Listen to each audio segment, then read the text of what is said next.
open to anyone, all around the world. The Chess.com Global Championship offers the dream of playing against the best.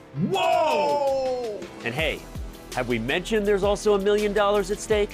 The total pot is $1 million. No, that is not a typo. The prizes are unbelievably generous. We began with thousands of players. Now only dozens remain. Jan Nepomniachtchi holds the fort. He moves on, but it wasn't without some serious problems. But Muradli, oh gosh, look at that. That's heartbreak. The CGC knockout phase has arrived. There are those who played their way in, and some are here thanks to their well-earned reputations. No matter who you are, things are about to get very, very real. Oh my goodness, he blundered a piece? Oh, she hung the rug! A trip to the CGC finals and a clean shot at the largest first place prize of the year. My friends, it's the CGC round of 64. Who will take the next step to Toronto?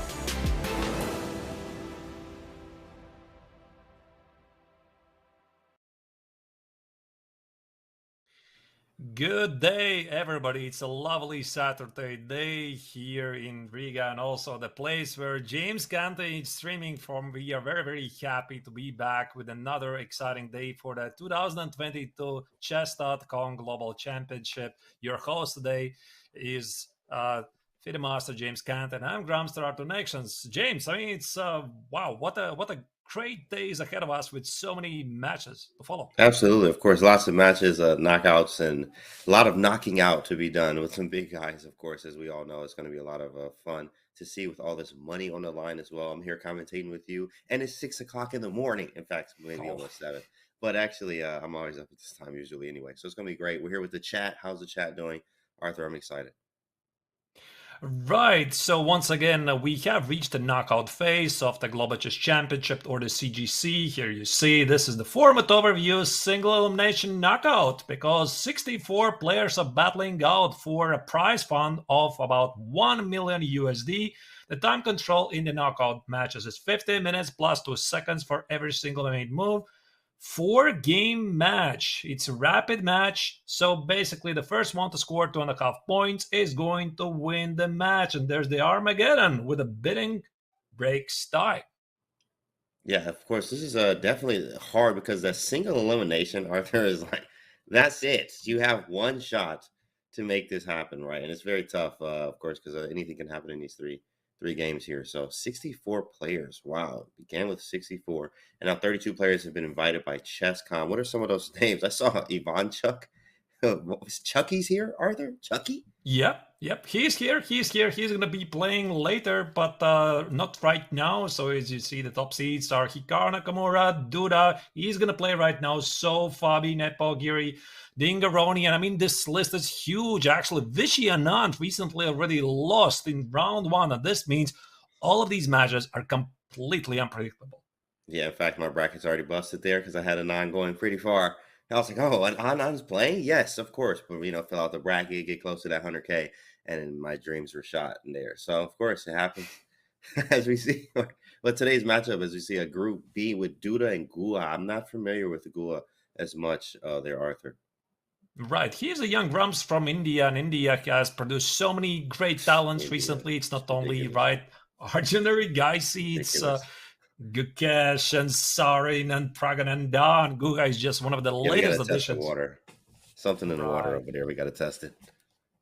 Right, and then we have the two friends, actually, Wang Hao against Peter Leko. So Peter Leko is going to return from the commentating seat. He is widely regarded as a great commentator. Wang Hao has unretired. So this is going to be a very, very interesting match between two very good friends.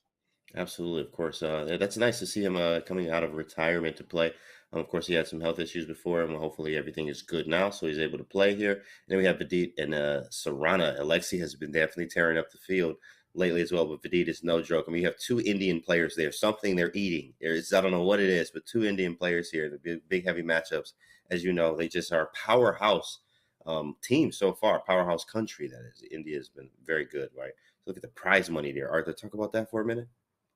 That's Right. money. So once again, the total prize fund, James, is $1 million. I mean, it's actually quite unprecedented prize money for online tournament. You see the champion is going to receive 200K in the pocket. The top 8 players, they are going to meet later in November in Toronto, Canada. But every single participant of the Global Championship Knockout Tournament is going to get at least 5,000 US dollars. Wow, that's a check right there. Hey, you know, that's a nice payday. Champs get 200,000. What you gonna do with 200,000, Arthur? What you gonna do? What I would do if I would get 200,000? Yeah, what would you do? I 200,000. don't know. I would just party like 1 week, right? I Wow, don't know. I 1 mean, week I of would be partying. so That's happy. cool. I would be so happy. I mean, 200K for first prize, Sheesh, for playing great chess.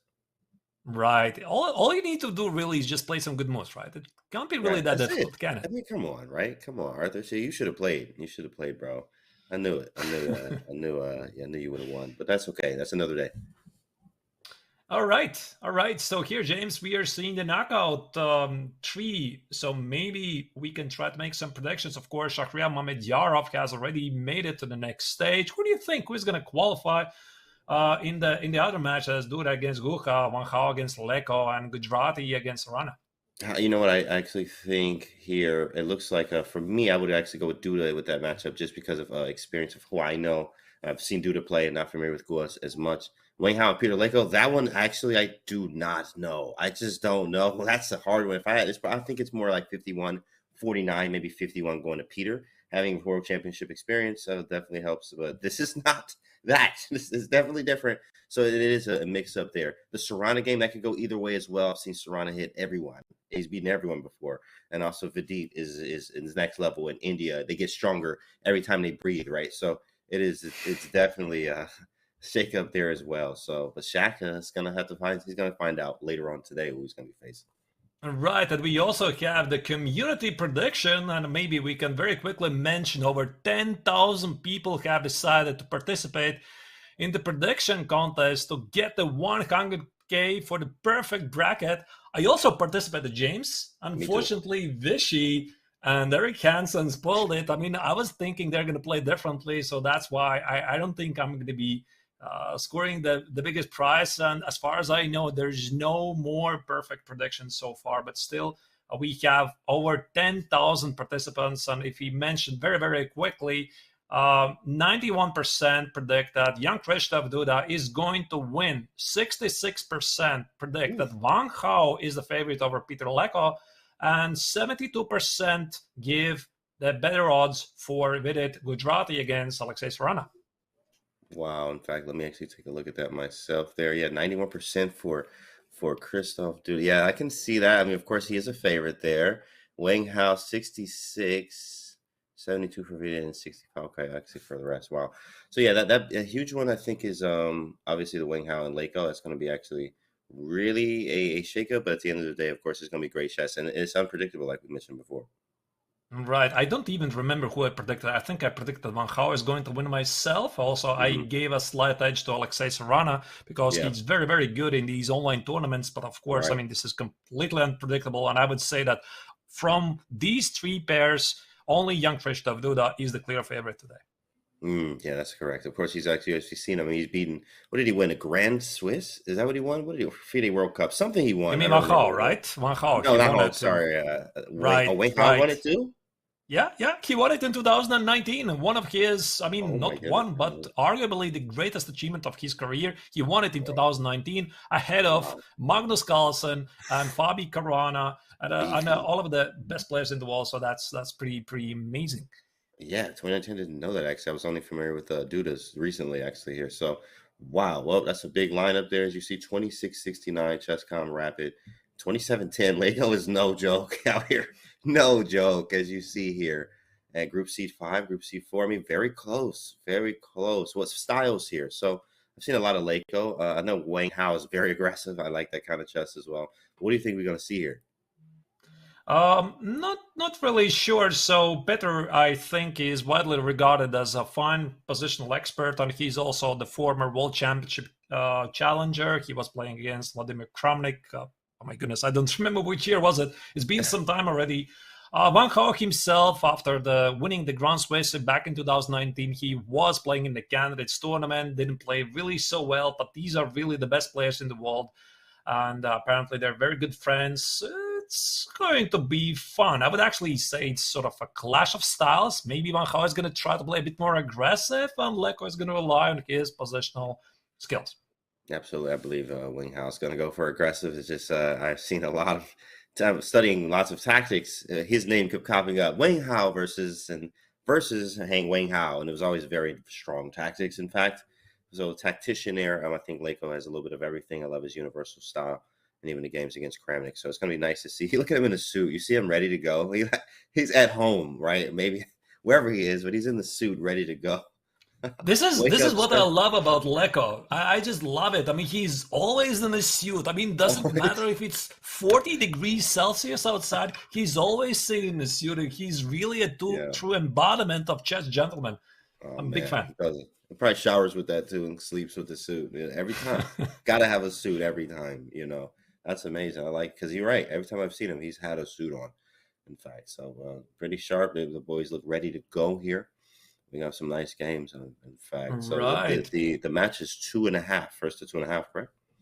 Right. So they are going to, once again, play 4 rapid games. But, of course, there is this possibility that the 4th game is not going to be played if one of the players is going to get 2.5 points out of 3. So 4 games in rapid.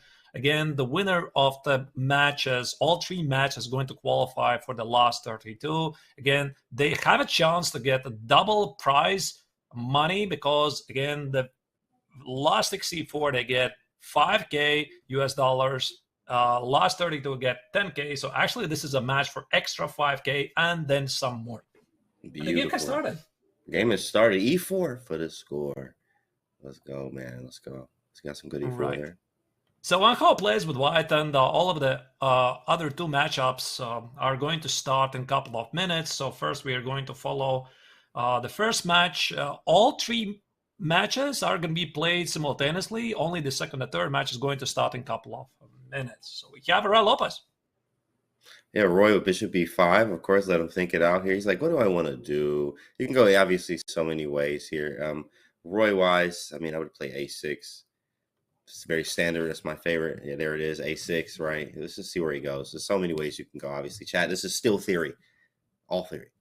Right, and I was thinking if Petter is gonna play the Berlin, the infamous Berlin, I mean, he maybe spends something like 10 seconds trying to figure out what people are gonna think of me.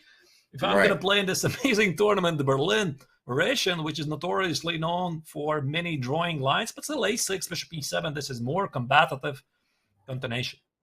Absolutely, maybe even going into Briar variations. I'm more of a fan of the Archangel variation from the black side. As sometimes we don't castle, play H6, G5 early, just going for it, right? But of course, you can be very conservative here. Wang Hao likes that kind of stuff anyway. And I guess he didn't want to put us to sleep in the chat. It is early over here in the U.S. playing some Berlin, so we probably all would have went to sleep. Now we can stay awake for this game and see what happens. Right. Rookie one.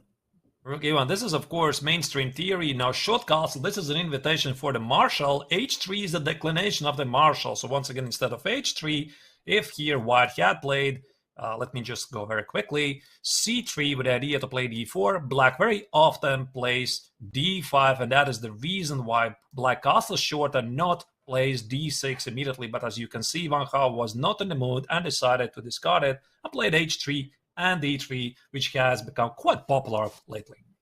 I'm actually liking this as well as I'm looking. H3, D3, right? But this is, I think, man, it feels like they're all the same, right? When you see these, C3, knight D2, knight F1, knight G3. Or you go A4 at one point. Sometimes you go knight C3, knight D5. You put the bishop on G, like, it's the same thing almost every time. Now, of course, there's always subtleties, right? Where's the knight? Is it on A5? Is a pawn on C5 for black? Are we going Briar with knight B8, knight D7? I mean, it's many ways that you can go. I remember watching lots of Magnus games as he was coming up, playing in this fashion here. But lots of chess, lots of rich positions. That's what you get in the Roy.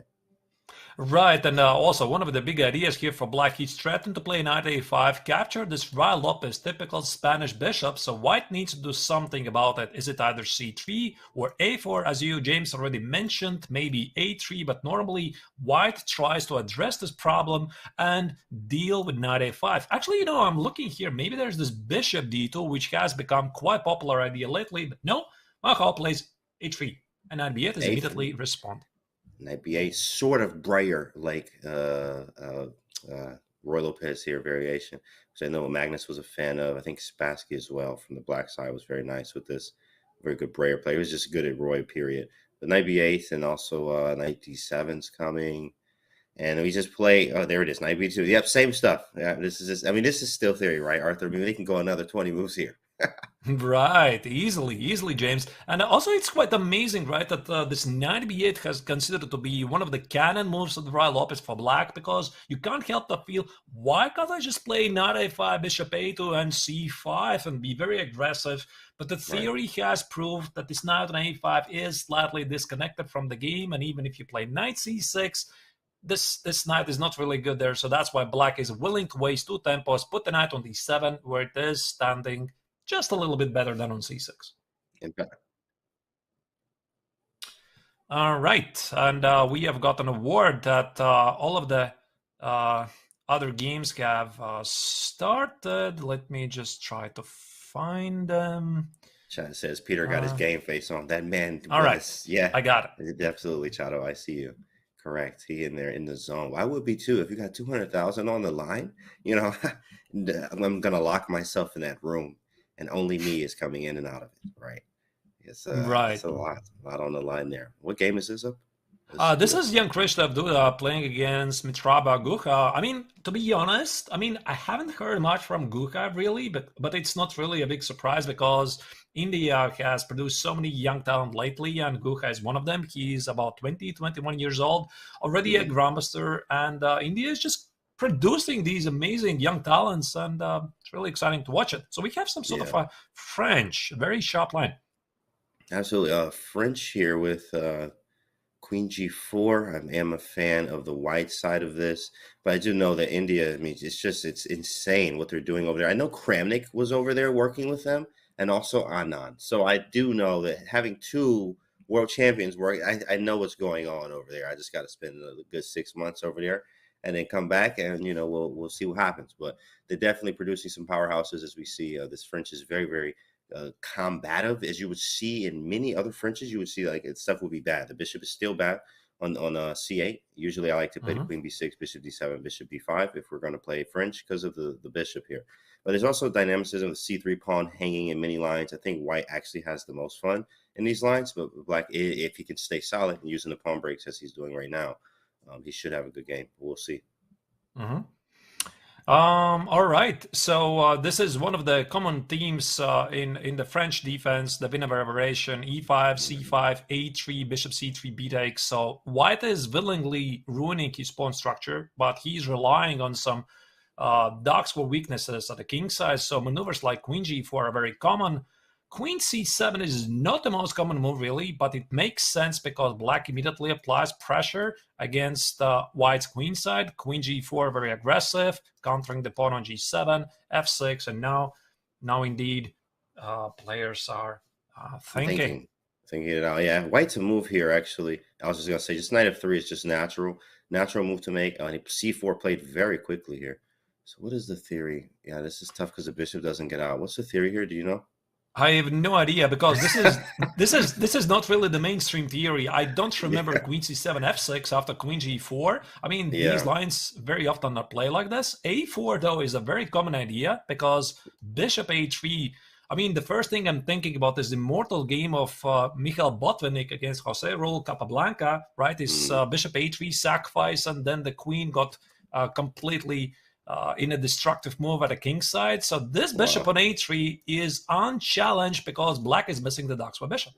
Absolutely. That bishop a3 is going to be a problem. It's going to be a huge problem. It's going to land on d6. I mean, I just have a bishop in your house. They also play h4, h5, h6, sometimes even rook lifting h3 to g3. You've seen that in a Fabiano game. Actually, I think I'm not familiar who he played, but I remember seeing this idea and was like, oh, that's so sweet. h4, running the h pawn, and move the rook up the h file. Moving the bishop and also, hand casting maybe eventually with king g1. There's so much play left, obviously, but white, again, is the one in the driver's seat, especially with this bishop on c8. Is that a real bishop, Arthur? You tell me. I don't know. I mean, black is sometimes dreaming about getting the bishop on a4, right? Put the bishop on a4, Right. apply pressure against the pawn on c2. That's why white played very quickly this a4. But to be honest, James, I mean, the c4 slightly puzzles me because I had a feeling that queen c7 was with an idea to target this queenside pawns, and black immediately closed the action to stop bishop d3, and probably long castle is also in the card. So this is clearly a prep from the young Indian grandmaster. Absolutely. Yeah, you're right. Look at the time edge right now, 14 minutes. I mean, this is a 15-minute game, right? With 2-second increment, but at the same time, he is blitzing through the moves here. I'm very familiar with the castling queenside idea from black, as he's just abandoning the whole king side here. And you may see lots of times a reroute, for instance, from white playing bishop a3, castling. The queen goes to e3 at some point after rook f to b1, queen to c1. And this is obviously after white black castles. So we were able to use the B file and open B file, the NEA file as well with the pawn. Trying to do as much as we can here, but this Indian powerhouse young kid playing very quickly can throw you off a lot too as well. Right, indeed, and he's ahead on the clock, so now he has to move. And also, let's jump into the third match of the day, which is Vidit Santosh Gujarati playing against Alexei Sarana. Now we have, by the looks, this is some sort of a Naidorf, right? Yeah, some type of Sicilian knight. Yeah, definitely Naidorf. Could also be. I'll very quickly, bro. I know we don't have time. So this is the English attack, which always has been around. G5, King B1. Okay, this is already not the main stuff as far as I know. Knight A5, A3, really modern stuff. So white is blocking black's attempts to expand the queen side with B4. That's why Knight A5, eyeing for the C6 square. Pawn on A3 is blocking the B4 advancements. And bishop D5, F4. Well, this clearly is theory. I mean, you don't cook it up over the board. Through it. Right. Look, if it just fast moving, takes, and I'm playing against your bishop. I love it. Wow. But also, you can defend everything, can't you? Okay, like bishop d8, common idea in the Naidorf. Where are we going to reroute to? Queen f3, a4. Whoa, this is spicy. Oh, man, Arthur. Woo. I mean, James, I'm seeing this. All I understand is the players don't really care about the pawns. Because first thing, I mean, you play knight e5, you give up the pawn. No, it's not give up a pawn. This is a sacrifice. So white willingly sacrifices the pawn to get a good control of the light squares. There you go, a second pawn sacrifice. Black immediately accepts. White's idea is going for the kingside attack. Think about bishop d3, h5, g6, etc. Now it's black's turn to ignore the pawn on d6. He plays bishop d8 because he really cares about piece activity. Now white says, I don't need this pawn. Black goes for counterattack. And once again, it's white who sacrifices a pawn with a4. Quick 2, a4. Quick 4, quick a4 there. But what happens after queen takes a4, I'm assuming, is it, you think bishop d3?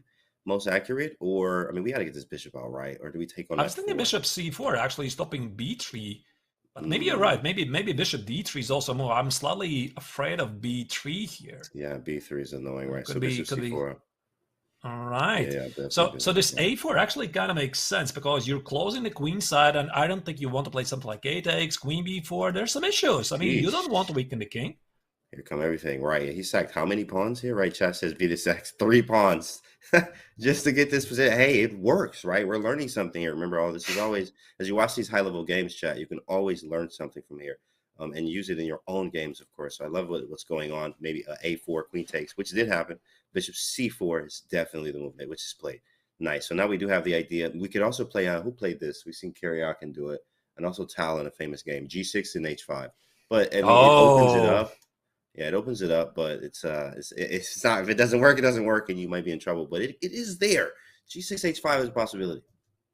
So this actually reminds me of a very nice quote by Alexander Koblenz. I think it was Koblenz, the former coach of Mikhail Tal, who once said, if Misha Tal has an open file, there's definitely going to be a checkmate, right? So the idea is definitely there. I mean, you won't open H file and deliver the checkmate.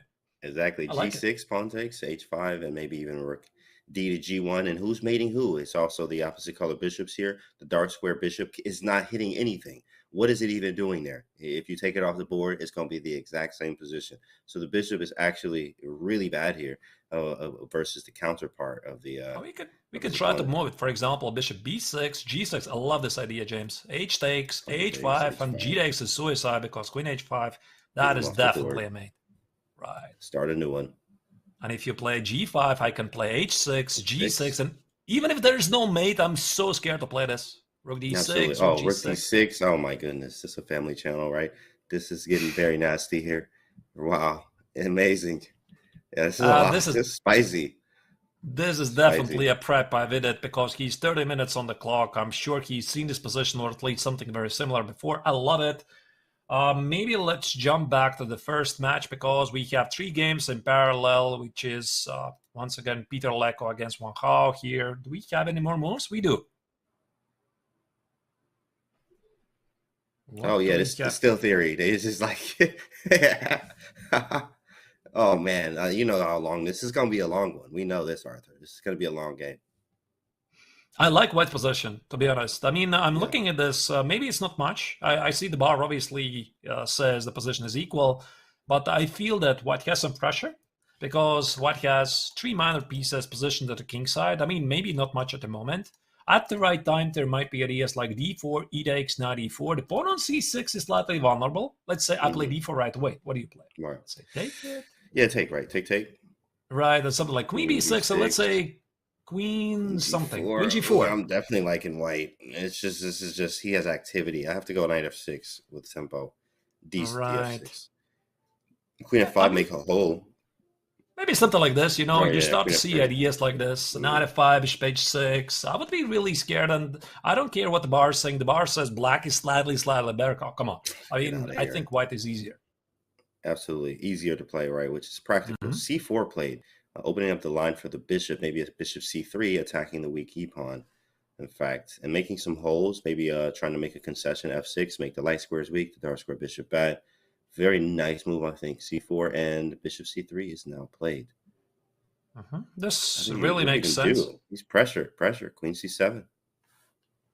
Queen c7, queen c2 very quickly. So black has found himself a real target. The pawn on e5, the black knight on d7 is stuck. It can never go to c5.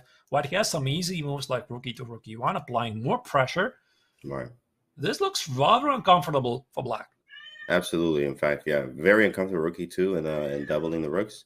Looks really good for white. You just keep the pressure here. You're playing really with no risk. I mean, we have one weakness on d3, but black having 2 e5, c6, and even a6 in some cases here. It's going to be tough. We have the pressure, the good pieces. White's just had better activity, which is insane that you can press for the small, even more advantage from this slightly better position, I would say, for white, even though the engine says, like, is that slightly better for black or is that equal? So right. I do prefer still white's position slightly more. So right. I guess we are gonna see how they're gonna play it out. They have spent already almost half of their time. They started at 50 minutes. Once again, to remind you, dear viewers, the time control of the matches is 50 minutes plus 2 seconds. And in case the match is taken to the Armageddon, which we might have to talk about a bit later, there is the 15 minutes for white with no increment. 15 minutes with no increment. Yeah, absolutely. It's going to be quick, right? And you got to be very fast here. Chad is talking about Leko is always sharp. Leko, classic guy. Leko's dressed as if he's at an OTB tournament. Yeah, he woke up like that. Woke up, throw the suit on, right, and eat breakfast and play. This is the job here. 200,000 on the line. I love his attitude, and we got to figure out where he gets his suits from as well. So pretty nice. I think Petr is just showing how it should be done, right? I mean, this is how everybody should play. All right, let's jump once again maybe to the next game, which is young Krzysztof Duda. Oh my goodness, what is this? Whoa, G4. Woo! All right, here we go. Let me wake up a little bit. It is early. This is the kind of chess I like right here, big fella. All right, G4 on the board. Yes. Open it up. Yeah, I'm liking white. I don't even know what's going on. I just know that I like the white pieces. F6, G5. What happened here? How did we get here? Okay.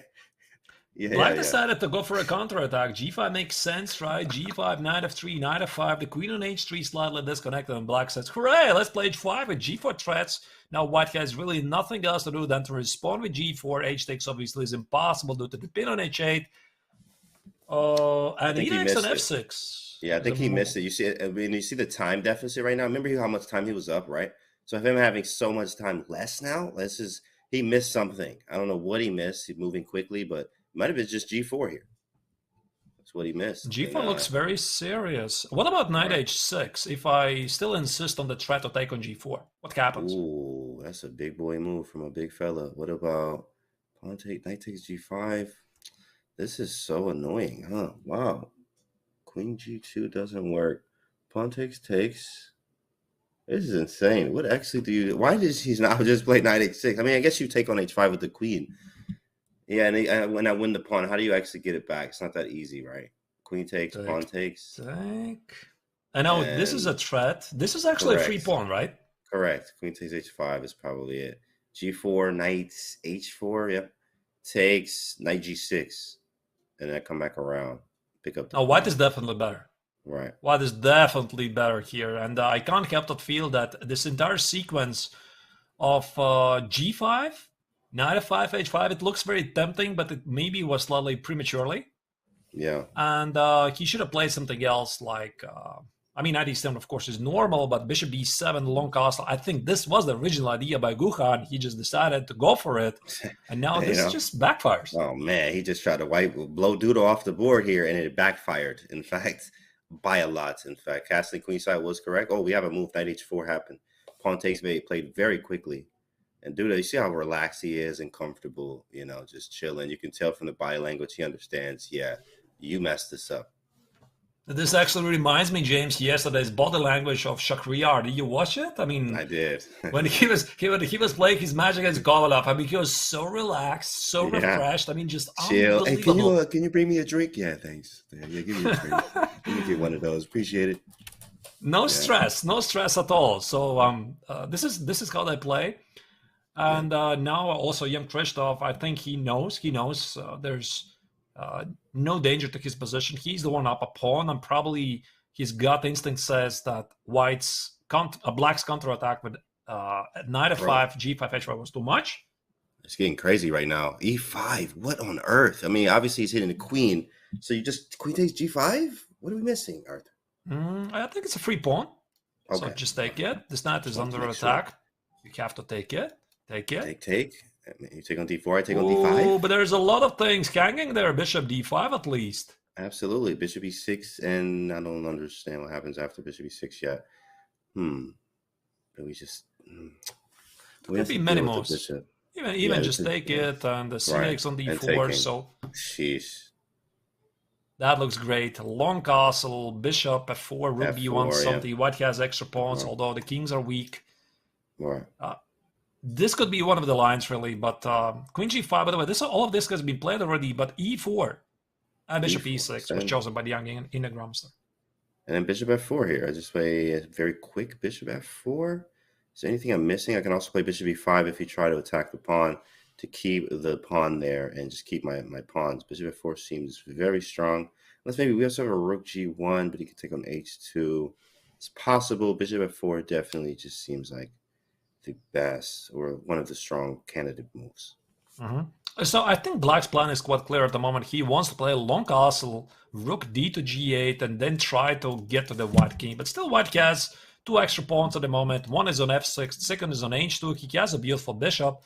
Whoa, h4, look at that. h4, he just like, push the pawn through. Remember, there are some French lines like this where, which line is that? That's usually with maybe a win hour, but where queen comes out to g4, you let them take on g7. They play rook g8, and you take on h7. And then sometimes I remember running the h-pawn down and just being a menace with that pawn, obviously. It's what it reminds me of here. Because the pawn is super annoying. You have the h-pawn is pass. You have a pass f-pawn.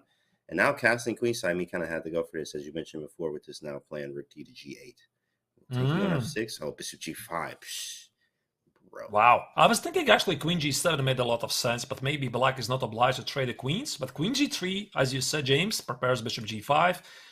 I think black already has no choice but to sacrifice the exchange, because now if he allows bishop g5, white has solidified his position, and the pawn on f6 is very much alive. So I would maybe sack the exchange, play something like, I don't know, queen f8 or queen f7, give up the exchange here, and pray that because of the queens on the board, a weakened white king, I have some sort of a counterplay. Wow. Yeah, absolutely. Of course, here it's still, but there's some play. It's really rough, especially at the caliber of Duda's player Duda's caliber. But it's extremely tough, as we know here. He's also getting lower on time, and we do not have his exchange sack. He wants to keep it on, but there is no play for black in this position. Literally, you can't do anything. Whoever controls the pawn breaks usually controls the game. So we could play f3, but we also have 2 pass pawns. Yes, our king is safe behind the closed center, in fact. So even playing king to d2, as you pointed out there, it's just very good for white. I mean, 91% on that prediction is looking like it's going to be, well, at least for the first game here. There's 4 games, first to 2.5, but Duda looks like he's going to take this first one. Right. But then again, I mean, Guha had to try his chances. He knows, obviously, that Duda is a big favorite of this match. It didn't work for him, but still we have more games. This game is still not finished. Maybe, once again, let's use this opportunity to jump to the third pairing of today, which is Vidit Gujarati playing against Alexei Sarana. And this attack, James, it starts to look more and more serious. It's vicious. He's on it. He's on him, big fella. Get off me. Somebody get the man off of me, right? Right now, he is all over him right now, okay? Vidit is looking for it. Is it whose move is it? Okay, it's Sarana's move, because white, I mean, we're looking at queen e4, queen f5, g6, h6, everything 6. It's oh my goodness, very scary here. Everything is scary. So I'm trying to figure out, what does black even play right now? So we can try to check it out, actually. So b3, I want to go for this counterplay, and I love your move, queen f5, James. So this pawn on h7 is impossible to defend. I can give you one check here. Bishop c2. Now, there is no g6, unfortunately, for black, because h6, as you see, the h file belongs to white, and this is just curtains for black. So you can't really do that. And after bishop g3, queen f7 instead is played by Sarana. Queen f7, okay, defending. Queen f5 anyway. What happens? What happens on queen g8? Really? Can he play that? Queen g8? I think that's his idea. Wow. Unbelievable that you can play this. Don't tell me I'm not going to check with your queen. Let's say g6, h6, checkmate to your queen. That's it. You're gone. Mating the queen. I got it all wrong. We got it all wrong, chat. They're supposed to be mating the queen here. Right, so we tried to checkmate the king, but we got a queen. It's also good. Right, that's pretty good. We'll take it. We'll take it. That's going to lead to the king there. Man, what a system and what a sequence of moves. Queen f7 hitting the rook. But there's no other move, right? I mean, exactly. It has to be. I mean, it defends and it attacks at the same time. It's with tempo. Queen g8, and I love your bishop c4 move. Just looks beautiful. Bishop c4. How do you even stop rook d4? Maybe you can't go rook c8. Yeah, like, what do you do? G6 doesn't work. Okay, G6 maybe first. You're right. Maybe after g6 you ignore it, but no, I think h6 is too much of a big threat. You don't want to open h file, so h6. Right. Bishop c4. There's no rook c8, by the way. The queen on the 5 is protecting the c8 square. Now, I don't know. Maybe rook e8. Rook e8. How's the engine not saying this plus everything? It's like, no, it's equal. It's all right. It's like a little better for white. Rook. Wow. I guess he does get away. I'm interested. There's actually no retreat, right? Rook b5 is rook b5. And queen f8 is the next move. Rook d6 is impossible. This drops the bishop. Rook d4, queen. Maybe it's not so simple, really. I know. It's really tough. Chess is a very, very hard game, as you see. Right? You think I have everything, you know, this is on the board. Queen g8 on the board. Wow. And I mean, I can see Vidit having some very, you know, time issues here, which he's had before in previous tournaments. Also, if we've watched before, we've also seen time trouble. He's had games where he was winning and time trouble got him. And you've not seen a game with Prague, in fact, like that, where it completely turned the tables. He had a winning position, actually lost the game, got in time trouble. This is looking kind of like that, not a losing position, but, you know, I can see him spending 2 minutes here trying to figure this out, and definitely have some problems in time for that. I'm looking in Sarana's facial expression. I think it says, I'm done. I mean, at least this position, I think he knows. I think he knows that he should be very close to lost. And it's like, okay, Okay, I mean, I was outplayed. I was outprepped for this game. Okay, I mean, this happens. I know this expression too well. And in the meantime, of course, Vidit is super concentrated. He knows this is the critical moment of the game, and he did play g6 h6, and I guess he's gonna try to trap the queen. Although this means that there is no more direct attack against the black king, which is now safely tucked away on h8. All right, and White's just going to try to press as much as we can, hope for a mistake, maybe grab a pawn or two. But I think the worst part actually from the attack is over for Serrano. So as we can see, he was kind of frowning there, and now the frown is really kind of gone. You can see visibly he's feeling a little better, not happy, but definitely a little better than what it was a few moves ago. And here, this is really tough, obviously, for Black to play, but also White doesn't have the clear way to get through yet. Maybe here Vidit is already thinking, okay, I'm not going to checkmate Black, I'm not going to trap the queen, maybe I can snatch those pawns and get some sort of a better endgame, let's say rook d6, bishop c4, queen d5, get rooks off the board, and this king, when you look closely, let's imagine any endgame, let's say we don't have rooks, we don't have heavy pieces on the board, this king on h8 is gone. It's just not even in playing. the endgame. Yeah, in an endgame, it's not playing at all. I mean, Right. maybe Black is going to lose because White is simply going to have an extra king at the queen side. An extra king. You hear that, chat? An extra king. You ever hear that one? All right. Yeah, that's from Arthur Knight Sands, right? Trademark 2022. Extra I said king, it. You know, exactly. So it's interesting. You will have an extra king to play with if that king is out of the game here. And he's going for this as we see b3 solidifies the bishop, queen f8, maybe just doubling the rooks, and the queen d7. Trying to figure out what to do, maybe sacking exchange at some point. Maybe I don't think that's necessary, but definitely hard as we see. At that time is going to be an issue for Vidit if he doesn't. Wow, and indeed, and Vidit is down on 2 minutes, so clearly he didn't find the most precise way to continue. And I would say that the worst is behind for Serrano. Bishop on c7 is an ugly move, but still it is asking White some very direct questions, how you're going to crash through. It's not that Serrano really cares about the pawn on d6. He just wants to make sure that this rook on d5 is not going to land somewhere on d7, f7, and maybe there is going to be a mate. Absolutely. Here, I think after the bishop c7 move now, maybe queen to d7, but that's going to be hit with a rook e7, something 7, right? But of course, maybe then he can play a5. And that's exactly what's on the board here. It looks like queen d7, rook e7, queen c6, and then play. Wait, rook b6 there? Interesting. Maybe even rook b6. Might have to just get out of there. Yeah, Alexi's doing fine, I think. Queen c6, rook b6. Actually, James, we have an update on one of the games already because I see that Van Gaal has already won his game against Peter Leko. Gotta see that. I guess this game finished while we were following all of the previous games. So very, very quickly, what happened here? 92, 94, so White was applying some pressure. 96, now look at this beautiful line on d6. It's an octopus, as Jeremy Silman calls it, and c5. Wow. Right, so White is just, oh my goodness, look at this exchange sacrifice. Oh my goodness. Wow, I just have to show it again. Once again, knight c4, 95, and knight b6. Yeah, he didn't expect that one. I mean, that's a dagger there, and then hit him there, and like wow, and then look at the two juicers there running down the board very easily. That's GG. Yeah, now Black just can't do a thing because White's pawns. What is this? Bishop f8, really? Bishop f8. I'm telling you, right? He's in all the tactics books. Wang Hao is in all. I'm telling you. I remember I told you this earlier. I was like, I remember seeing his games in tactics books, right? So of course you're going to see something like Bishop f8 out of nowhere. I mean, imagine, James, I'm having a question here. I mean, how do you trade the bishops? One a bishop f8, right? It's just so great. Bishop f8, yeah. All right. Let's jump back. Once again, and let's check very quickly. Young Krzysztof Duda also has managed to win his game against Guka, so this means we have only one more ongoing game, which is Vidit against Alexei Serrano.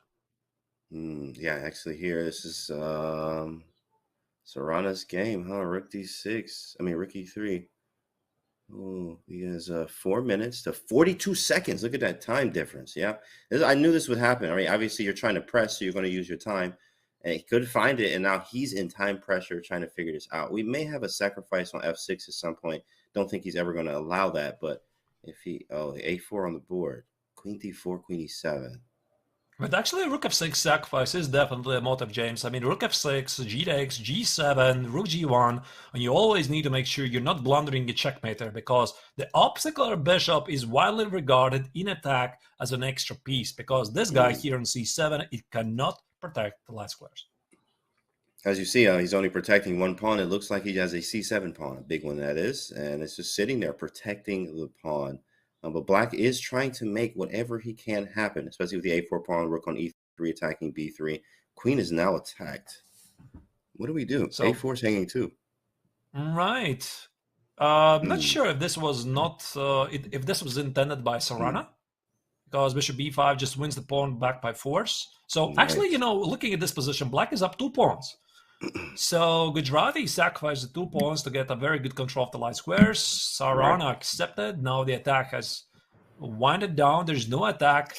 The queen is not disconnected from the action. Now it's more or less active on e8. But probably, I think why the bar is saying that position is about equal, because the pawn on d6 is not really a pawn, and the king on h8, thinking long term, probably is not going to easily join the game anytime soon. Absolutely. Of course. And looking at the time, didn't he just have 42 seconds? He has 20 seconds now. Like, that was just, it felt like, I mean, it was a blink of an eye, really, literally. I mean, that quick that he's down to 20 seconds, 2-second increment here. He is thinking on Serrano's time, but Serrano's up a lot of time. This is not a, you know, I'm up a minute thing. This is, you have no time thing. And you only have 2 seconds, and you have to be accurate here, especially if you want to win and not give him any chances, as this is not that clear of a position. Queen e7. Right. And again, probably Vidit is not very happy that he's playing such a sharp position with only 20 seconds on the clock. But yeah, sometimes this happens. You try to make those perfect moves. Queen d6. The bar didn't like it though. I'm not sure why. Bishop c7 to bishop e5. Oh. This is what he missed. Look at this. Now this bishop is very good. Bishop e5 is just killing the game, is it? No. GG, start a new one, right? And then it's bishop e5, and that's over. You have to sack the exchange. Bishop e5, king a2 is a very lovely mate on a1. So clearly this was missed by Gujarati. Rook c6, 3 seconds on the clock. That's a wrap. Start a new one. Take. And Serrano goes on to win this game. He's going to win. It was a time looking at the head shake, the disgust. What am I doing? Why am I even here playing this game, right? You start questioning yourself and you get angry. Absolutely. It's definitely understandable here. He was definitely winning. I wonder, where did he go wrong? Obviously, it was just clear that White was winning the game, or at least pressing the game. Definitely right. Maybe we can very quickly check after the game is going to be finished where exactly Vidit played it wrong, but he had a very, very promising attack. Now this is, of course, completely lights out for White, because Black has not only the exchange, he has 3 passed pawns, and there you go. The B pawn probably is also going to fall very quickly, and by that, this should be the resignation of the game with rook b4 and go back. You just don't play this game anymore. Yikes. Yeah, this was definitely a hard one, especially winning with Black here too is huge, right? You only need 2.5 for the match here. Winning with Black, and then you have the white pieces press for more. It's tough, very tough situation for Vidit. But I think this is also a kryptonite for him, actually, is a time. Well, obviously everybody has this too, but he definitely, I've seen this more than one time. We've seen this episode where he's been pressing, but he used too much time and actually ended up losing the game. I definitely was talking about that earlier. And it happened here. It happened. 13 seconds. Wait a second. Here comes the king. There's the rook trade. And there it is. Yeah, that's it. That's the final move. So this means Alexei Serrano wins. So what a comeback it was, because looking at the position right after the opening, we had, just a sec, let me try to find it. I mean, looking at this very promising attack, h4, a4, amazing idea, rook d5, h5, bishop d3, and Black was forced to put a queen on g8, and I can't help but feel this should be something. And also the bar says White is so much better, but still Gujarati was unable to find the right follow-up. Yeah, it's a tough game, but also there's more chess left. You just shake it off, of course, mindset-wise. You shake it off, and we get back to it because we got more chess to play. So, of course, we just have to be better, and that's all it is. It's a lot of chess, knockout format. Right. So I think we are now going to make a very, very short break until the start of the next game. After the first game finishes, there's about 6 minutes break until the second game starts. Again, this is only the first game of the elimination match. See you in a bit, and hope you like it, and don't go anywhere.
Your subscription makes shows like this possible, which is why our Twitch subscribers will never see ads on chess.com. Connect your chess.com account and Twitch account at go.chess.com/connectaccounts, and bang, boom, voila, you're done. 100% ad-free bliss forevermore. Whether you're following our events on site or on stream, type the command connect in the chat, and thank you for helping bring these shows to life.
Open to anyone, all around the world. The Chess.com Global Championship offers the dream of playing against the best.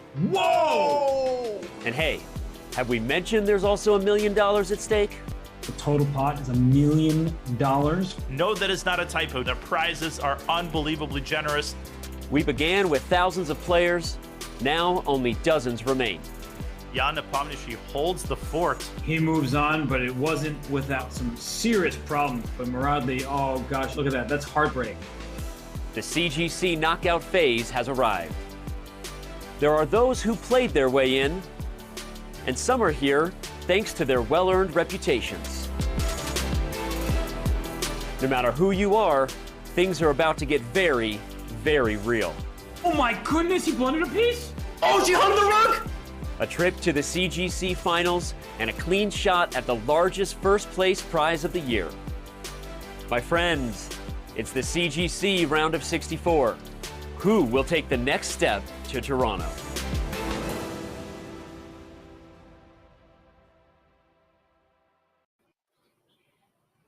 Welcome back, everybody, for the Chess.com Global Chess Championship 2022. James Canty, Arthur Nations, we are your today's hosts for the Group B matches. Last 64 are battling out, and 3 matches are being played on right now. Absolutely, of course, as we have the matches come back up, you see Duda there and also Guha. So Duda won the first game. He looks calm and comfortable, going to play with the black pieces. We know that man's very solid. Karo Khan, really many things. Of course, he can play sharp if he needs to. But yeah, you got to bounce back here if you're Guha. You got to win or at least stop the bleeding with a draw here. First to 2.5 takes the match. All right, and actually I find it quite amazing that all of the 3 first games of the Group B matches, they have been decisive because young Krzysztof Duda was able to get the better of Mitrapa Guha in the very sharp French defense. Wang Hao played a beautiful Rai Lopez game against his good friend Peter Leko, and Alexei Sarana managed to strike back against Vidit Gujrati, which appeared to be very close to lost position.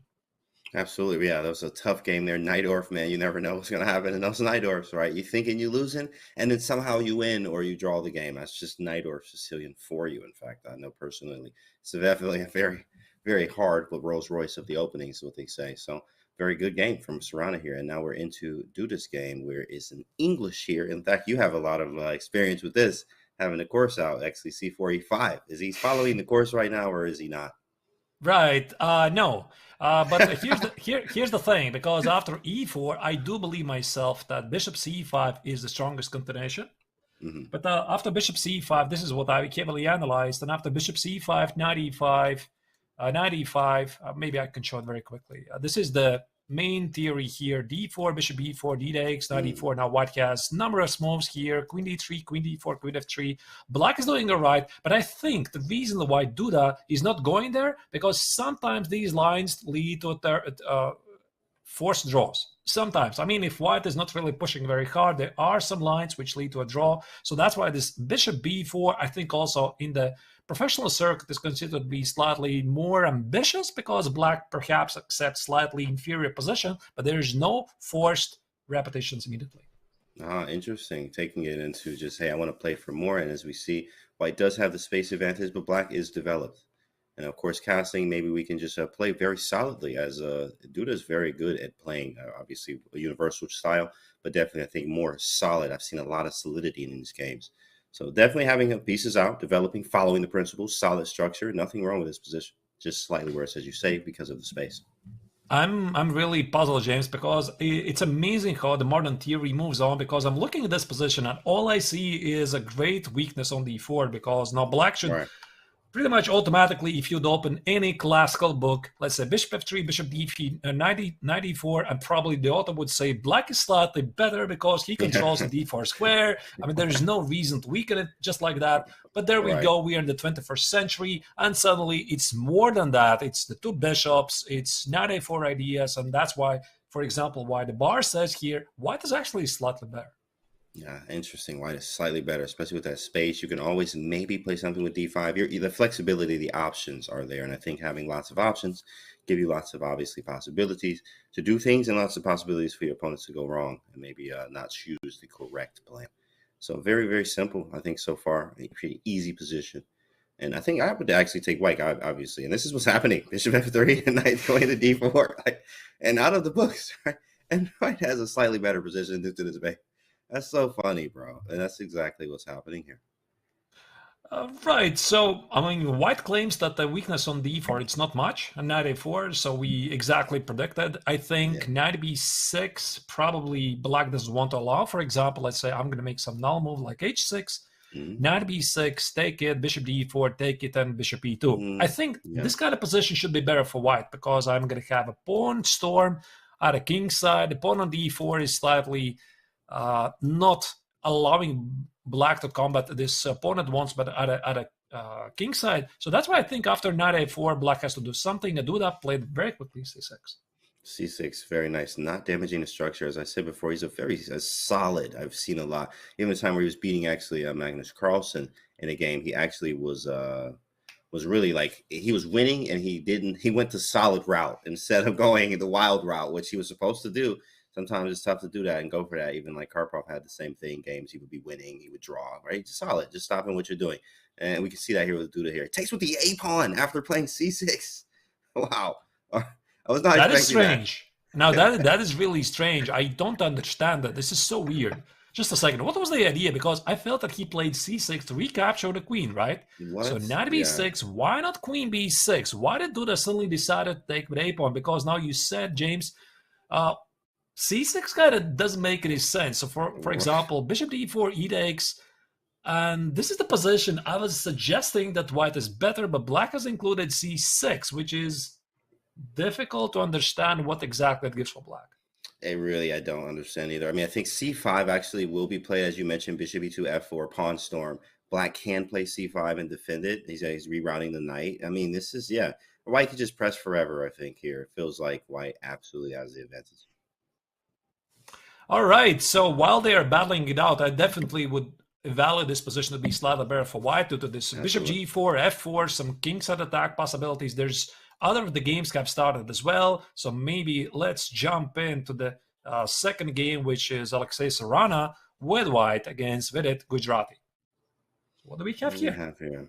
Something D4. It's like a Queen's Gambit? What the heck is this? Queen's Gambit What accepted, is this? right? Yeah, right. Yeah. So Queen's Gambit accepted, d takes on c4, e3, e6. This is really interesting because I really love such concepts in chess, James, because black takes the pawn on c4, not with intentions to keep it, but immediately targeted white pawn on d4 with moves like c5, which was immediately played. Knight c6, probably already hinting at some IQP positions. IQP meaning Absolutely. isolated queen's pawn structure. C takes and e takes.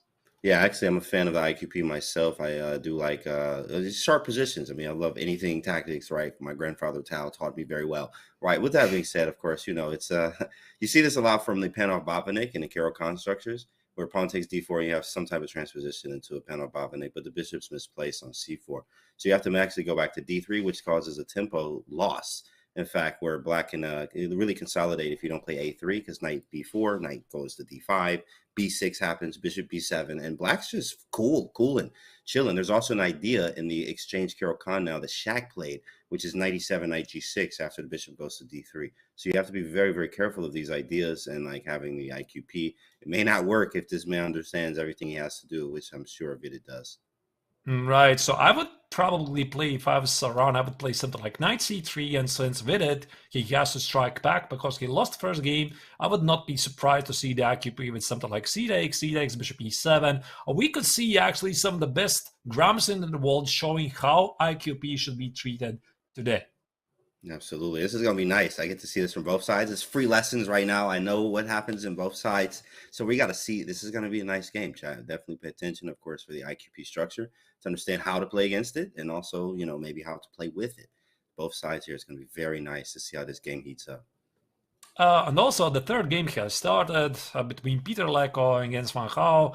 Van Gaal, we didn't really follow much of his first game because they started it quietly in Real Lopez, and suddenly the Chinese grandmaster like switched to the next gear, and he just outplayed his very experienced colleague in a very, very nice game. This beautiful exchange sacrifice for d5, knight b6, giving white, I mean, in the previous game, a very, very nice chain of pawns at the queen side. And then there's bishop f8, James. That was like a killer move. When it comes to tactics, that man is a tactic, right? So it's very scary playing him. And I knew that this was going to happen. He plays bishop f8, sacrifice the exchange. We know that stuff's going to happen. So Peter Leko is going to have to be super sharp, or also maybe just take it super solid and don't play anything super tactical. As you see, that looks like what he's doing right now. Like solid, this is not the regular Sicilian. I'm assuming this was a Sicilian here, that he played like d3 or bishop b5. Maybe it was a Rossolimo of some type or something, but e4, c5. Yeah, Rossolimo, right. And he just played the solid version, not even capturing on c6 yet. And just making it very easy and solid because, man, those tactics was vicious when Hao put on Peter Leko there. So we don't want another repeat of that. Right. And again, I really love these Rossolimo structures because usually the main continuation, once again, after bishop b5, g6, the modern continuation here is bishop takes on c6. And this is where theory has moved on. A short castle, bishop g7, d3 is slightly offbeat because as far as I'm concerned here, instead of d3, white normally plays rook e1 and then tries to play the c3, d4. So here, Leko is just playing quiet chess. E5 is a very common idea in the Rossolimo because white wants to make sure that black doesn't play d6, d5, fixing the center. Knight e8, bishop c6, d takes on c6. And after h3, commonly black tries to get the knight on e6, b6, knight e4, and after the trade, get the bishop on b7 and play c5. How do I know this, James? I've played this line like hundreds of times. Oh, nice. That's right, good to know here. That's good to know. Not exactly with the sort of the moves, really. I mean, okay. I would play with rook e1, short castle and rook e1 instead of d3, but these positions are very often very similar, and I like it for white. It's slightly better. Yeah, I'm not a fan from the black side, in fact, because I've tried a lot of Rossolimo. It's just not the greatest. It's just annoying. Like, you don't get the Sicilian you want when you face the Rossolimo. So it's just not fun to play against the Rossolimo here, even with the bishop pair. Now, if you open up the game, it is fun. But if you just sometimes you don't manage to, and they have the good grips, they play h3, the e5 pawn is extremely strong. It just feels like they always have enough here. You have to be very, very accurate. But we'll see, what happens. Of course, Wang Hao was able to strike first, and that tactic there definitely hit Peter pretty hard, but he is bouncing back. He's focused, as you see here. So we'll see what happens. Right. So what for the first thing he needs to do, he needs to deal with the bishop g4. And maybe here Van Gogh is trying to figure out, should he react against this? So h3 is a very common and immediate response. But maybe Van Gogh is thinking like, how can I try to salvage a tempo? For example, I could try to play rook e1, and after bishop g4, I could play h3, allow this trade, and then see what happens. But I'm pretty sure that Van Gogh is now choosing between h3 and something else. Yeah, it's quite interesting. All right, here. let's move on. Yeah, let's see what else we got. Let's go back to So we still have young Christoph, Duda's game against Mitrabka Guha. Oh, whoa, what happened? The G-pawn's gone. Oh, my goodness. What happened here? I have to go back a couple of moves. We left it after bishop g4, bishop d1. Did he play G5? Oh, g5. Look at what? that. He came to play today. G5? G5. Is he stopping F4? What did you want to play next? F4? Let me stop it. G5. Definitely thinking, yeah, that's exactly how you're supposed to think, but just oh man, that's just a peculiar move. But it works. It makes sense. But I just love it. I just love it. And actually, after g3, there's g4. So you still can't get rid of this knight on e5. And this is actually what happened, because here Guha did play f4, and now the question is, isn't the black king slightly weak? Because the queens are still on the board, all of the heavy pieces on the board, but Duda is very confident that the knight on e5 is a monster. Wow, I mean, he's definitely showing a different class right now, as he was able to beat Magnus multiple times. In fact, here he's showing some class right now. Play g5 and put the who's attacking who now, right? Hey, g5 looks scary, but then I put the king on h8. I play rook g7. I'm going to move my queen next and then double the rooks. And, I'm on your head. I'm on your head. I am on you. You better be very, very careful how you proceed. And look at that bishop. Is that really a bishop? Right? What is it doing? No, it's a big pawn. It's just huge a pawn. In fact, right? It's a huge very pawn. I mean, yeah, it's not doing much. And actually asking who would you prefer, I would definitely prefer black, because suddenly the position gets changed, that black is easier to play. Queen e7 is the next move. Rook g8 is an easy move. The queen side is pretty much back. There's no breakthroughs. These pawns are taking care of everything. Just sit and do nothing pretty much. And the knight on e5 means that black probably is going to have pretty much every single endgame better. So I can't help but feel that if we go back to the sequence after knight e7, that bishop g4 maybe was not the best choice. So it's a very logical move, because you want to play f4 next. And this allowed knight e5 and g5, and g5 is a stunning move. Man, the power of the tempo. It was just one tempo, right? Bishop g4 was not it. Knight e5, and then he moved it twice. If you just go bishop d1 in one move, it's different. It's literally completely a different game. I have to ask though, James, after bishop d1, will you still play g5? Probably. Now that it's there, probably we might go g5 anyway, because that's too much, right? I don't know. I can now play g3 and you can't play g4. That's true. We can't play g4. It feels good, but that's not right. Yeah, bishop d1 is just different. The one tempo there. And I guess maybe just got a little bit shook or moving a little bit too fast there. But something happened, and that was definitely an error. It gave him a free tempo there. It's just something that, especially at his level, one tempo decides the game, as we see here.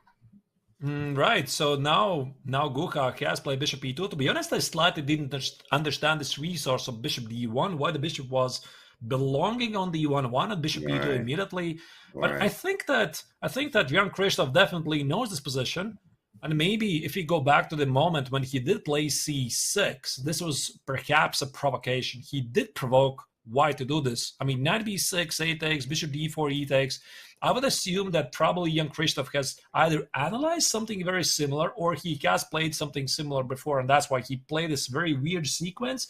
And it prompted white to take on b6 and take on d4, but Duda simply understood it better.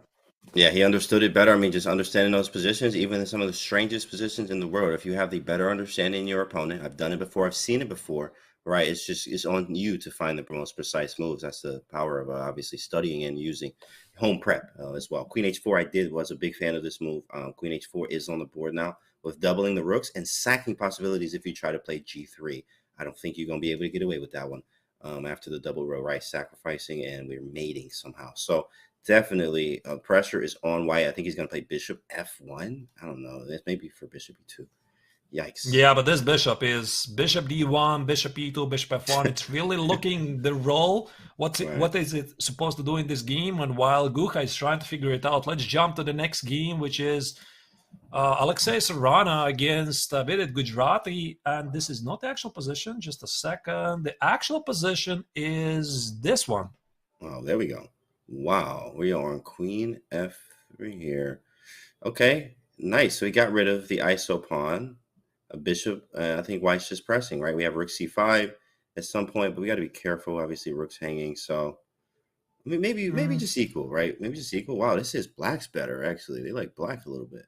No, I would say it's quite equalish. But to be honest, I'm a bit surprised by Sarana because maybe when we left it after knight c6, queen e2, a6, rook d1, it was actually Vidit who didn't take on d4, so it was not Sarana. He didn't take on d4, he played b5, and now I guess Sarana decided that IQP is not going to happen. He decided to include d takes on c5, and we get some sort of a symmetrical position, which is not really so simple, but usually it's sort of equalish. And takes, and here we are. Yeah, and Sarana's down on time here. Black with a very solid position. We have the bishop versus knight. Could have an a4 later, create a pass pawn. I mean, there's play. This is not a draw. Far from it, in fact. We have a lot of play left, but this is one of those Kramnik type positions. What do you say? You have to play these positions very, you have to slow in a way. Very slow, like quiet moves all the time, right? Playing the normal positions, you have to play them very well. Here, this is not a lot of play. Rook a2, I mean, it is, but you have to play stuff like rook a2, rook c2, h3, g3, king g2. Very, very slow moves. Because this is a long game. This is not an easy And also look at the clock, James. I mean, here Vidit has 12 minutes on the clock against Sarana's 7, so clearly he feels this position better. He has equalized it, but again, he's the one who has to win this. Yeah, in fact, yeah. Vidit has to figure out how to win. Queen b7 here? I thought we have queen b7. Yeah, what about queen b7 indeed? Looks very logical, right? Takes in queen b2, though, I think. Take, and queen b2. He's hitting a3. I mean, he's hitting a lot of stuff. Apparently, it's not. Apparently, everything's okay. Rook c8. Wow. Ooh, that is powerful because takes. Wait, but what happens? Okay, maybe I give you a check first, right? So to kill the bishop. Check bishop f1. Right, and now take it. How is this? And this is somehow a draw, right? Yeah, probably draw for. Probably perpetual check because you can't play 98. This wins. c5. Yeah. Hurts. Yeah, it hurts. It hurts. I don't think it's going to happen, though. But queen b7 is a move. It's a move, but maybe Sarana is going to play something more cautious. H3, sure G3, right? Making very small moves here. And you can see that time difference is growing. So he does not want to... it's hard. It's hard to play this position, right? So H3, G3, I mean, we'll see. Right. Yeah. But again, I mean, queen b2 might be still a threat at some point. So rook c1, queen b2, as you already mentioned. Right. Maybe queen e2 is slightly passive. Yeah, queen e2, maybe I just go knight d5, right? And just better my pieces. Maybe try to get the knight on c3 and try to double on the c file. And lots of play. I can always push f pawn, h6, g6, king g7, get off the light squares. You can do everything. So shut down the bishop, right? g6. I mean, it's not the most exciting game at the moment, but still, I think this game can go either way. And for the moment, Gujrati is looking really good because he lost his very first painful game. Now, rook d1 is on the board, slightly surprising. Giving away the c file just like that. I didn't expect that. But I guess White already wants to make a draw by playing a4, liquidate these pawns, and then just make a draw. Because I don't see White playing this for the win. Yeah, absolutely not. In fact, someone in chat's like, yo, Vidit, destroy him, bro. Like, it's just, so easy to do in this very quiet position. So, of course, you always want to root for your player here. But definitely, this is a very quiet position where this could very, very well likely be a draw with best play. But, of course, Vidit is one pressing on the clock. A draw would be fine for Sarana. But you really don't want to do it with the white pieces. Of course, you do want to make more from the white pieces to win with white, draw with black, what they say. But hey, 1.5 out of 2 is not bad, and you would need obviously in the full point to finish out the match. Rook c3, yeah, he's definitely pressing. Yeah, Rook c3. This is unpleasant, and that's why I didn't like this Rook d1 idea at all. Because now Rook takes on d3 suddenly is a resource. So Sarana clearly is playing on the defensive. He probably evaluates that he should be able to hold it. The Rook on c3 is quite unpleasant. Black is pretty active with the Queen on e5. Rook on c3. Probably the Knight is going to jump on d5. So I guess after something like a4, what will be with a perfect play able to liquidate into a draw. Let's jump maybe to Peter Leko against Wang Hao, because they also have the second game. To remind you, Wang Hao won the first game of their match with a very brutal execution in the Raul Lopez. It was pretty rough. I mean, you don't forget those type of tactics, right? So you get hit with that, you're like, you know what? I need to be more solid and think and calculate a little bit more in that next game. So Peter's on it. You can see he's in the zone, and this position is much, I think it's a little bit better. In fact, it is much better than what he got in the first game here. So, in fact, I mean, maybe his queen's better place, obviously equal, very equal. His structure's the same. Yeah, so his queen's in a better place. But yeah, how do we get here? Bishop takes c5. Wow, what happened? Wow, that is so strange. Whoa. I don't understand this decision by Peter. So he clearly knew the idea of h3. And he allowed his bishop g4 take on e5, bishop Open d6. Up the game for the bishops. Yeah, this was strange. That is a bit strange. I mean, I don't see how White can claim any advantage in this line. I mean, at the best, he is getting equal. I love this maneuver, by the way, by Black. Knight f5 and knight takes on e3, and this shows great understanding by the Chinese grandmaster that the bishop on d6 in the long term is going to be a better piece than the knight. Yeah, and I mean, look at the time edge here. Wang Hao is looking very nice. I mean, yes, of course, it's equal, but the time pressure, you have to win a game. It's Peter here too as well, 2.5. It wins the match here. So yeah, nice move, right? Bishop d4, and back to g7, stopping the knight jumping around. The knight can't move as much, or it's not as active as it can be. This is another one of those quiet games. Like this is gonna be a long one. In game, g3, h4, slow advantage, improving your position little bit by little bit. I mean, in this game, I would say that Peter Leko is slightly unrecognizable because I don't understand, once again, going back to the sequence of bishop e3, but I understand how sometimes this happens. So, I mean, if you would ask, does Peter doesn't know h3 idea and the typical kingside attack? Of course he knows this, but sometimes you're just thinking so deep, you just ascend to the next level, you start to evaluate things so deeply that then you make the move, and after a couple of moves, you realize your deep idea was not so great, really, yeah, right? So I'm pretty sure that Leko right now regrets having not played the simple chess here, h3 or rook e1. So this idea, I'm not sure what he was aiming for, but it clearly didn't work for him. There's no advantage for White, and now Black is calling the shots, and also he's the one having the lead in the match by one victory, and right now I would say Wang Hao becomes a clear favorite in the match. So bishop d4, Black is just better. Yeah, bishop d4. I mean, what are you going to move the knight to d1?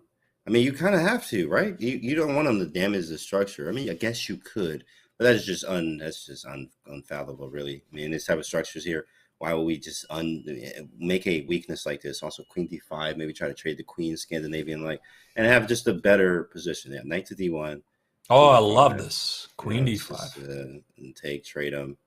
And c5, c3, back up. Right. And Black's totally fine. Minority attack, b5. Beautiful.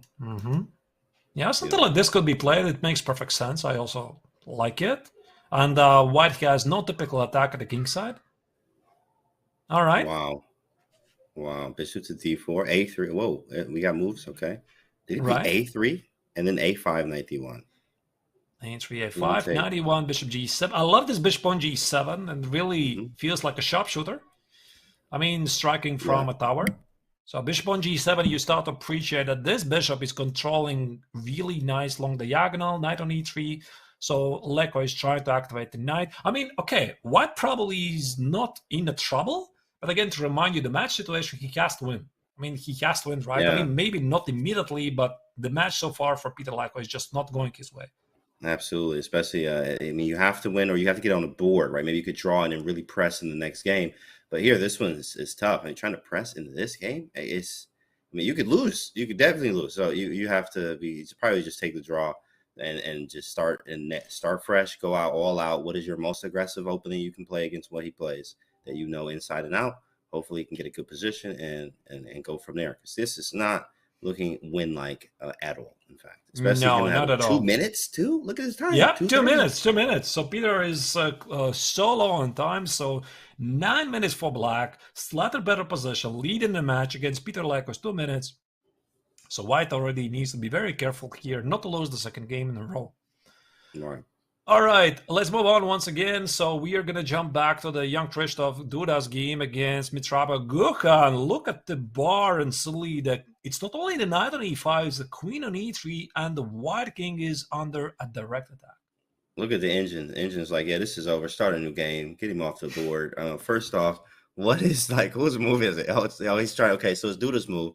So Rook is wait, how do we get here? Yeah, let's see. Yeah, I'm slightly curious. How do you get so quickly in such a trouble? So queen h6. So 8x on b6 apparently was a mistake, allowing queen e3 check. Oh, queen e3 check, I guess. He can't play king h1 because there's going to be a trade and the bishop is hanging. Bishop hangs. Yikes. Just a simple tactic. Wow. And then king f1.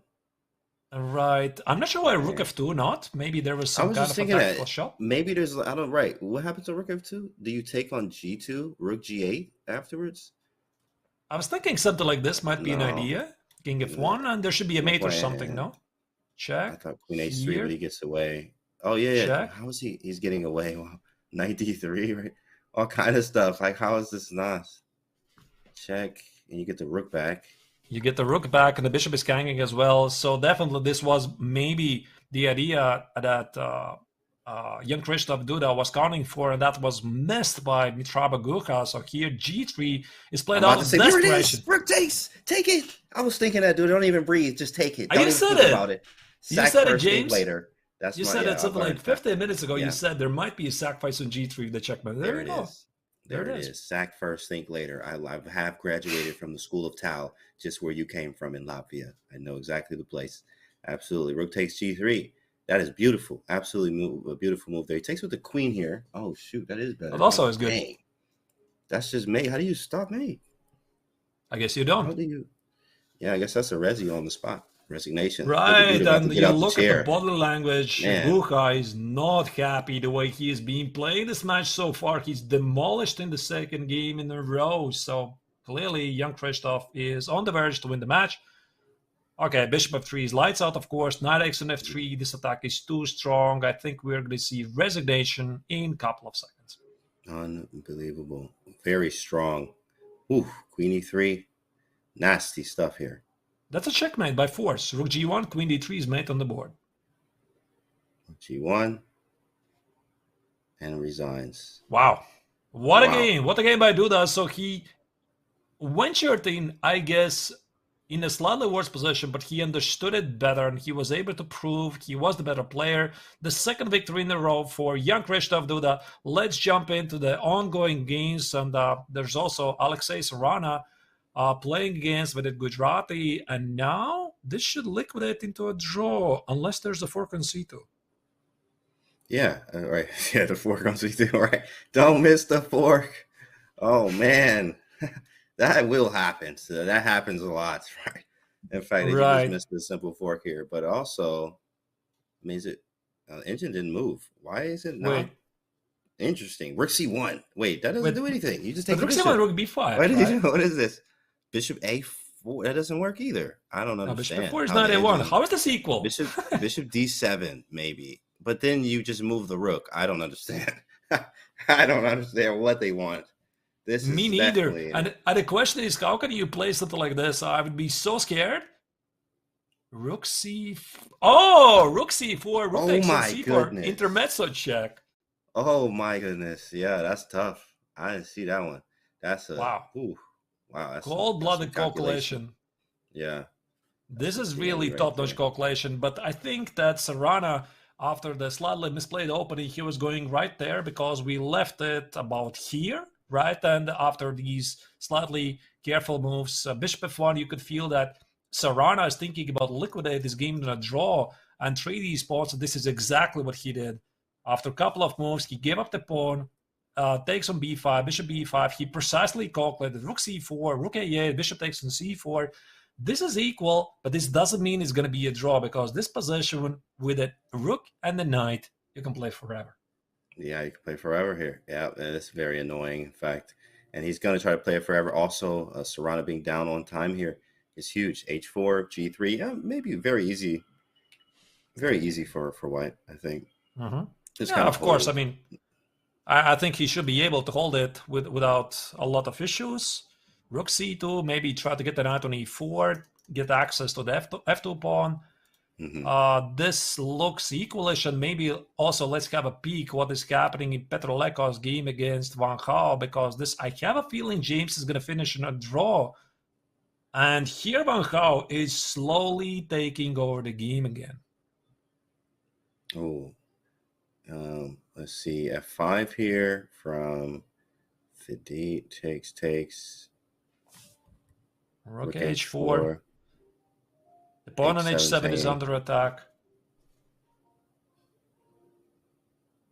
I guess you place h5. You cannot do that, right? This is a great move by Petr Leko, because rook h4, h5. There's rook g1. Oh, rook the pawn g1, is impossible. Okay. Yeah, g6 is hanging. to defend. I guess h6. h6, yeah, h6, rook g1, g5. Okay. h6 is annoying to play too. Yeah, h6 is a good move, so it's played too, by the way. h6, rook c1. What I find troubling for White, James, here is that the knight on b3 doesn't have any great role in the game, because the bishop on g7 is not only keeping together the king side, it's also having some long distance tasks. But this knight on b3 is like lost in translation. I have no idea where to put it, really. I mean, it's targeting the pawn on a5. There's no good outpost, nowhere.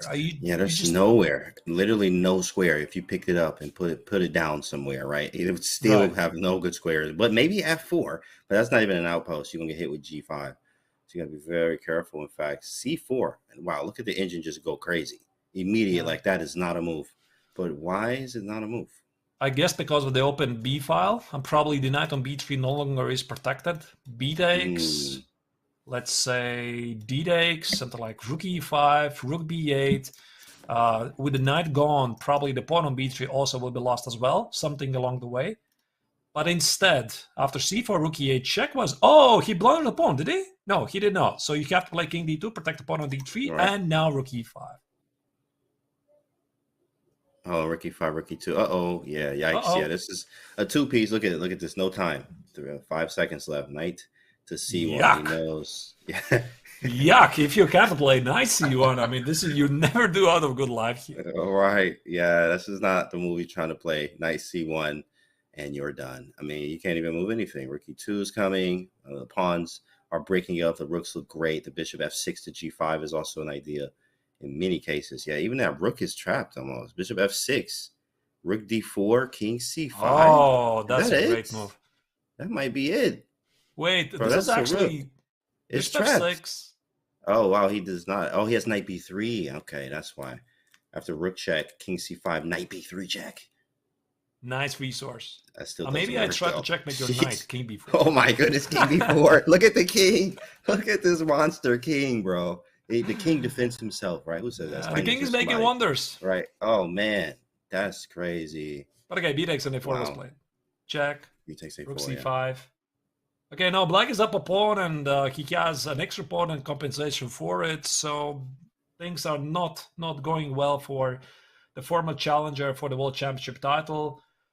Petr Leko lately has been focusing on coaching and commentating, so he hasn't played it so much chess. I mean, he was one of the best players in the world, and you feel that this is not how he usually plays. But I mean, again, we can't really write down the amazing performance by Van Gaal, who is playing wonderful chess so far. Absolutely, playing very strong tactics, right? Brilliant understanding. He's a scary player. When he came out of retirement, still an absolute beast. It does not change. He's a very scary player. Tactics everywhere, all the time. Right? And 2-0.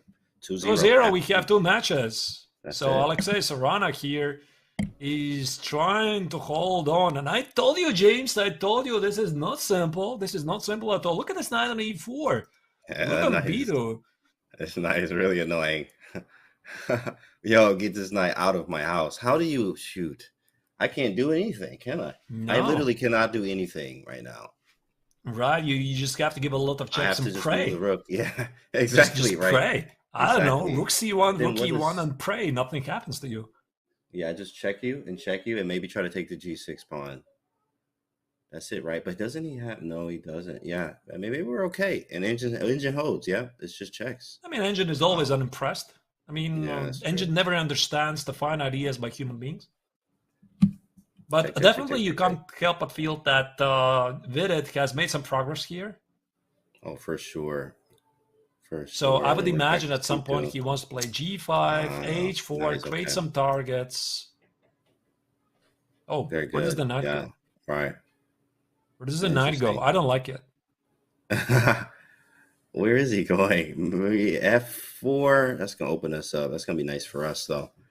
He's trying to push 23 seconds too. I mean, it's almost there. Yeah, it's just not enough. 4-on-4 here. You can't press, and you can't do anything drastic. You could also damage your position to the point where Yeah, but why did he do it? salvaged. Why F4, did he he did do it. it? Oh man. I don't He's going understand for it it. because he had the perfect position a couple of moves ago. For example, where was this? Again, here. The rook is on the second rank, the knight is on e4. And after a couple of moves, white gets the rook on the second rank, the knight retreats, right? So he lost every Right. single tiny little things he had, and now he has to work it from scratch. I don't like it, to be honest. But, I mean, it wasn't much, but now he has nothing at all. Especially after f4 here, the bishop is now active, and you got to be careful of the rook. I mean, you have to be careful, right? At the lights, you got a lot of stuff on light here. But okay, he keeps the knight where it is. And the rook goes back. Yeah, rook goes back. Yeah, rook goes back. How do you even make a progress? Maybe take, rook And rook b3, some b3, knight yeah. e3 check ideas, but no, I think this is going to be a draw. So, Absolutely, same here. Serrano was in slight trouble before. Now this appears to be a simpler task. Maybe what Vidit is really dreaming about here is try to get a position where he can somehow get a rook and a knight against a rook, which you can legally play for 50 moves. For free. That's right. That's true. That's true. And we have seen, especially in time trouble, anything happens with that rook, knight, and the rook. Anything can and will happen with a rook and knight versus rook in low time controls. Right. All right, rook e to check. Bishop e4. it's not No, in here. bishop e4. Bishop Can I e4, liquidate knight that? c3. Oh, then Okay. check, and take on g6, yeah. Mm-hmm. Okay, I mean, white doesn't have to do that. He's going to sit and wait. Everything's hailed. Careful move, rook b2, not to blunder any forks. Rook f3, knight e4. So that's why rook b2, rook a2 works. And also, Vidit is very strong in blitz chess, obviously, but definitely is getting closer to the same time as Serrano here. And it usually doesn't hold as well. At least I think his nerves is usually what gets the best of him in these type of situations. But this is, you can't lose this. Like, there's no, you lose this one, like it's just not your day, right? So it's definitely going to be, I think, a draw here. But time's getting close, right? Time is getting kind of close here, guys. No, this is totally a draw. So now you're right. You're right, draw. James. Now it's 28 seconds for white, and now actually Vidit is low on the clock. 95. This is a draw offer. This is a draw offer. Now it's Serrano who goes ambitious. Rook a6. Look at that. Right. Takes. Okay, now we got a draw. Now we should have a clean one. We should have a clean one here. Okay, rook a4. Pretty clean. They playing this boy out. Like, they about to play this one in 100 moves. 100 moves. I see that Serrano has offered a draw. Yeah, there you go. Okay, there we go. Nice. Very, very nice. What does it mean? What does it mean? It means that this is the only match which is more or less close because Vidit lost the first game with the white color. He had a very promising attack, and now with the black color, he was slightly pushing, but Serrano never really gave him any chance. Anything, yeah. And Wang Hao, James, I mean, he's just demolishing Leko right now. 2-0, flawless game with black. Scary form from Wang Hao right now. Scary form. That's all I'm going to say. You better watch out, and you better bring your best game when you play that man. Right, and young Christoph Duda 2-0 against Guha by showing a better understanding in the English opening. having a monstrous knight on e5, and he just used his chances at the right moment. So I guess, again, we are going to make a short break of something like 5-6 minutes. Hope you like it so far, dear viewers. This is James Canty. I'm Arthur Nexans. We're your host today. Come back for the third game of the qualification matches for the knockout tournament of the B group. Stay tuned. Don't go anywhere, and see you soon.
open to anyone, all around the world. The Chess.com Global Championship offers the dream of playing against the best. Whoa! And hey, have we mentioned there's also $1 million at stake? The total pot is $1 million. No, that is not a typo. The prizes are unbelievably generous. We began with thousands of players. Now only dozens remain. Jan Nepomniachtchi holds the fort. He moves on, but it wasn't without some serious problems. But Muradli, oh gosh, look at that. That's heartbreak. The CGC knockout phase has arrived. There are those who played their way in, and some are here thanks to their well-earned reputations. No matter who you are, things are about to get very, very real. Oh my goodness, he blundered a piece? Oh, she hung the rug! A trip to the CGC finals and a clean shot at the largest first place prize of the year. My friends, it's the CGC round of 64. Who will take the next step to Toronto?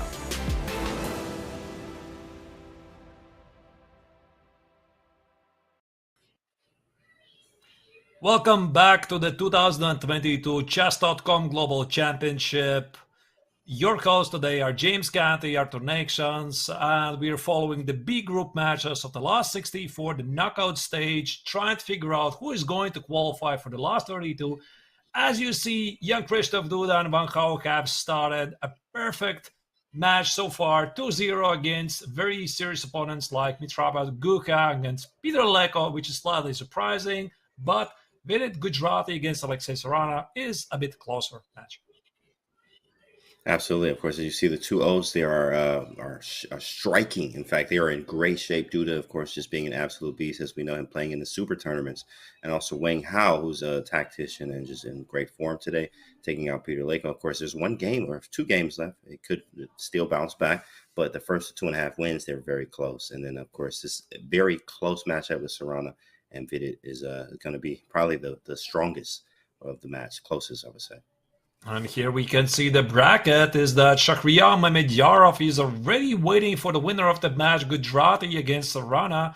Maybe it's going to happen already in this round, in this game. I think not. Probably not all of the matches are going to finish in 3 games. But although Van Gogh and Jan Krzysztof Duda have commanding lead in their match, and as you see, Jan Krzysztof Duda could potentially meet Van Gogh in the next round. That's going to be a huge clash. That's going to be very, very huge. If we see Wang Hao and Duda, they're going to prep for each other. That's going to be some strong stuff there. Of course, Wang Hao being tacticians as he is, very strong stuff. And then Duda is able to be universal, play a little bit of everything. You saw a little bit of attacking and defense and also solidity in the last game.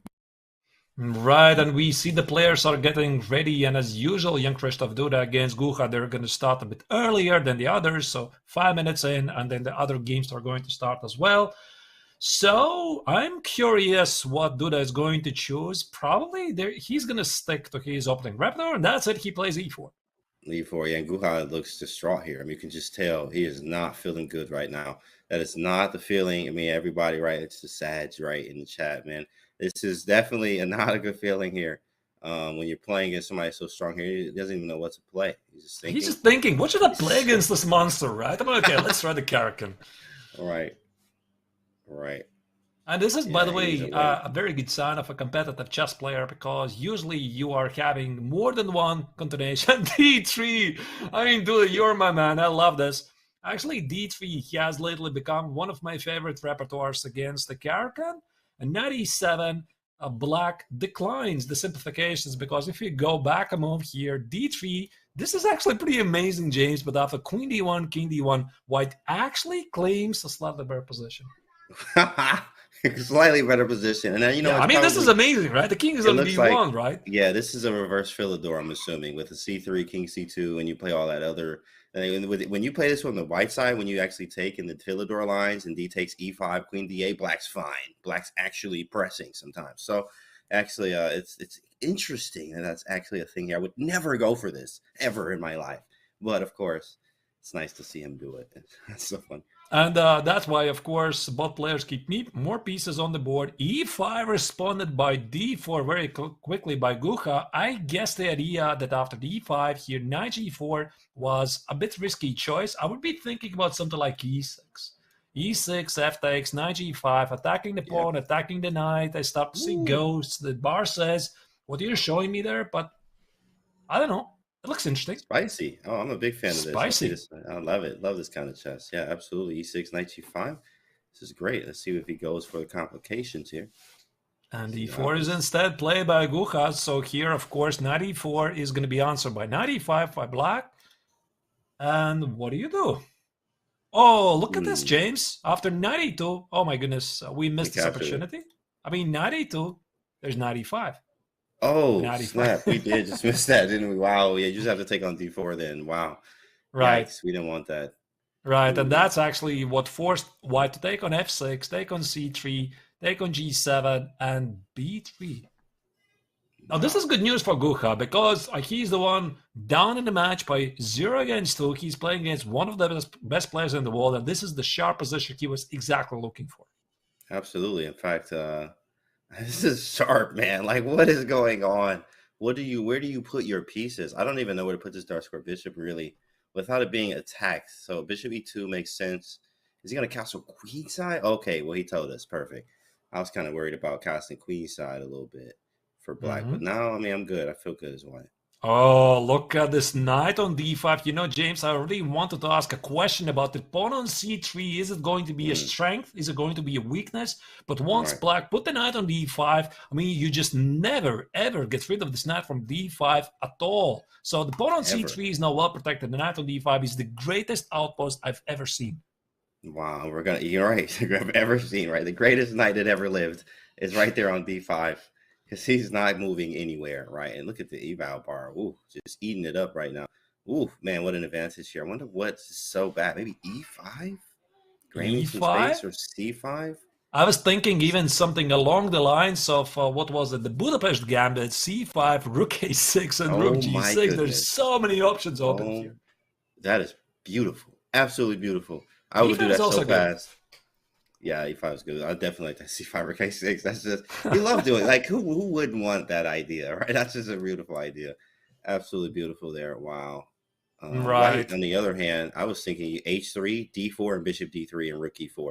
You need, and maybe something, and maybe not Rook E4, Bishop F5 there, but you do need to actually get your pieces active. Obviously, the bishop on E2 is not a bishop. Your other bishop is on C1. That looks cool, but A1, Rook. Like, you are not developed here. In fact, I mean, yes, a draw would be fine. But, I mean, we do need to get some active pieces here to even get a draw, right? You still need to have active pieces. So we'll see. Duda looked a bit half asleep there a moment ago. I don't know why. It might be that wine he's drinking right there. He definitely sipping some. Like he's enjoying that glass of some power sip. Yeah. Power sip, right? He looks very tired, to be honest. I mean, look at him. Like, man, I got to stay up. What time is it up there where he is? I'm not sure where he is, actually. If he is from Poland right now, Poland, he might be in Poland. Should be midday. I don't know. Midday? Okay, maybe just should be midday. All right. That being said, B5. That is interesting choice, I guess. He wants to play Bishop B7 and then C5. I would still start with C5. Bishop G5. I like it. Nice developing move. Right, and probably I like it. The bishop goes here on G3. Yeah. Also D4, as you said already, James. D4, bishop D3, activating the bishop because it's not a bishop at all. At least not right now. And I don't like this B5. Exactly, because I mean, chess is such a hard game, right? Because it looked like black has so much, but now it doesn't look like that anymore after B5. After B5, it feels like white is fine. In fact, yeah, you have a pawn on C3. I'm never going to touch it or do anything with it. And I'm going to maneuver around it, in fact, play around the pawn and actually claim that I may have an advantage due to your weak king and I get some active pieces on that side of the board. Black isn't actually active. You got two pieces out and we're castled, but the king is weaker. I thought queen C1 would be played, in fact, because bishop H6, queen G5. But here we go. Queen C1 on the board as he sits. Queen D6. I love this move. It stops bishop H6 idea. Now the queen is ready to join queen G6. Maybe Duda has relaxed a bit too early because, I mean, again, you have a commanding lead in the match so far, 2-0. I mean, those were pretty much impressive victories by the Polish Grandmaster. Maybe he felt, okay, match is done. And now suddenly he has this slightly unpleasant position. Now you could feel the change of the body language by the Polish Grandmaster. He's like, okay, let's tune in. Let's try to figure this out. Right. All right, and while here the players are trying to figure out what to do, G3, a quattro decision. Let's jump into the game of Vidit Gujarati against Alexei Ooh. Sarana. Oh, I know the ins and outs. I'm like one of the world's leading experts in this opening right here, my guy. Okay, this right here, this is the Jar Jar Binks London, aka the Joe Baba London, right? Played by many of the greats, Hans, Richard Rapport, Joe Baba himself, right? And then you have Daniel Naroditsky, Bortnik now, Urgent Iragazzi, and me. This is that in that order. Did you say Jar Jar Binks opening? Yeah, Jar Jar Binks London, in fact. I didn't know that. Jar Jar Binks London. The Jar Jar Binks, right? This is definitely a situation. He's in the think tank here, in fact. Let him think about it. Let's see what he plays. A6, okay. A6 is theory. You can play E3 here. E3 played. If E6, we go G4. If he plays E6, we're going to play G4, Arthur. Are you ready for this? I'm absolutely ready, James. I love such ideas like G4, G5, push away the knight. I'm all for it. That's exactly what we're doing. He plays C5, so we actually take here. Theory, that's actually, believe it or not, an inaccuracy, Arthur. It is inaccuracy. Right. Pawn takes C5 is the move here, in fact. So D takes on C5 is the move, right? Right. And what happens if I play E6? After E6, we go bishop D3 or knight f3. And they usually either or. Knight f3, bishop c5, bishop and bishop d3. Right, bishop d3. And now, of course, black can play some serious lines with b5. If castles, there's e4, and then you actually open up the center, and you actually get a better position. Lots of times, if you trade everything on e4, if not, then we go e5, and you open up the bishop line, French-type structures, and you sack on h7 a lot of times, especially when they move the knight to d7. So you have to be very careful in these situations. All right, looks great. And actually, D takes on c5 is played by Gujarati, so clearly he also knows this idea, and he's going to follow your recommendation. I like it. In fact, actually, even after e6, I think b4 is a move too. After e6, you go b4, and obviously after a5, you go a3. So I'm just up a pawn. I'm just saying, hey, well, you're not getting your pawn back, right? You're not getting your pawn back a lot of times. But I think b6 here is the move, so you got to be careful. Right. Yeah, b6, and then he c takes on b6, obviously. Right. Bishop b4, some major issues. So white needs to be careful about this. And after d takes, look at that. Queen a5, instead it's played by Queen a5 is, I think that, I forgot what's wrong with this move. Queen a5, maybe it's knight f3 anyway. So there's a line, knight f3. After knight f3, this is what I remember from studies. Knight f3, you let him take on c5, queen takes c5. You go bishop e2. I actually played this against Shuvalova, and when I was in the I Am Not a GMSP Chess Championship, this is the first game I won, in fact, because I studied this variation deeply. After bishop e2, it was she played a bishop, knight c6, castles, bishop g4, h3, bishop h5, g4, bishop g6, g5, goodness. And I won pawn. And g5, knight d5, queen takes d5, knight e4, queen takes d5, and I'm up a pawn immediately out the opening, right? So it's very sharp stuff. Very, very easy to get in trouble here with black. So it's really nice. So, but of course, after queen to a5, there's nothing left. So let's see. Right. So queen a5. Nothing. No white has still many choices here. And while we are looking at them, maybe also let's remember there's the third game ongoing, and Van Gaal is back at the roots again, playing the Raul Lopez.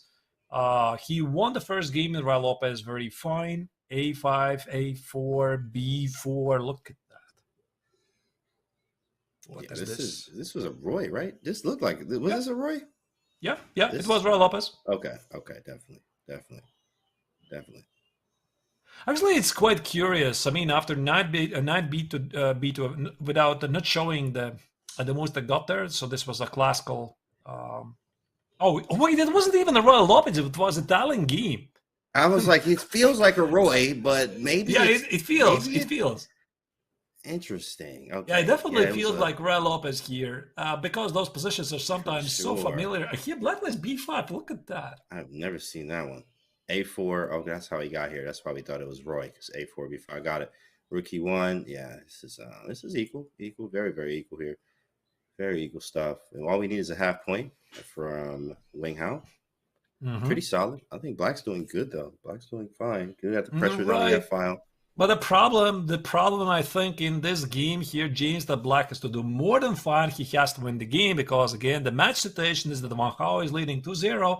So a draw secures him the victory in this match. So that's why here black needs to find something at bishop e3. Van Gaal says, okay, maybe I didn't get any advantage, but I have a very solid position. Yeah, exactly. I have a very solid position. He needs a win, though. Like, that's it. Like, draw is a game over. Yeah, solid's cool, but you need more than that. Now, obviously, you do need a mistake from Wing Hao, which he's not doing right now. He's just not making any mistakes. It's hard to beat anyone that way, and it's very difficult, even being down 2 games, when you can't take a draw in this match anymore. So definitely a lot of pressure on Peter. And 97 is played. I'm slightly surprised that Peter didn't play something more ambitious with Black in a game where he has to try to play for the win, but maybe he feels that he's still going to get his chances in the quiet Italian game of Ra Lopez. Yeah, I like D4. In fact, D4 I'm always a fan of. And if he opens up Rook C1, I mean, I'm already liking White, to be honest, especially with the weakness on E6. And the fact that I have Queen B3. I mean, I'm just tempo, another tempo there, right? You move to hit you with another tempo, right? So it's just tempo or tempi, tempo after tempo. Yeah, what's actually the right pronunciation? Tempo or tempi? I always That's right. I've been thinking tempos and tempi, right? Yeah, I've seen it in both. In fact, I've seen it in books, tempi, and I've seen Super GM tempos. I'm like, oh, is it tempi or is it tempos? But I have no idea. It always has been bothering me, really. Right? So I don't know. I don't know. Oh man, chat knows? What is it, chat? That's a chat ongoing. Maybe the viewers can elaborate on Come that. on. I mean, I have no idea. Tempo or something? Tempos.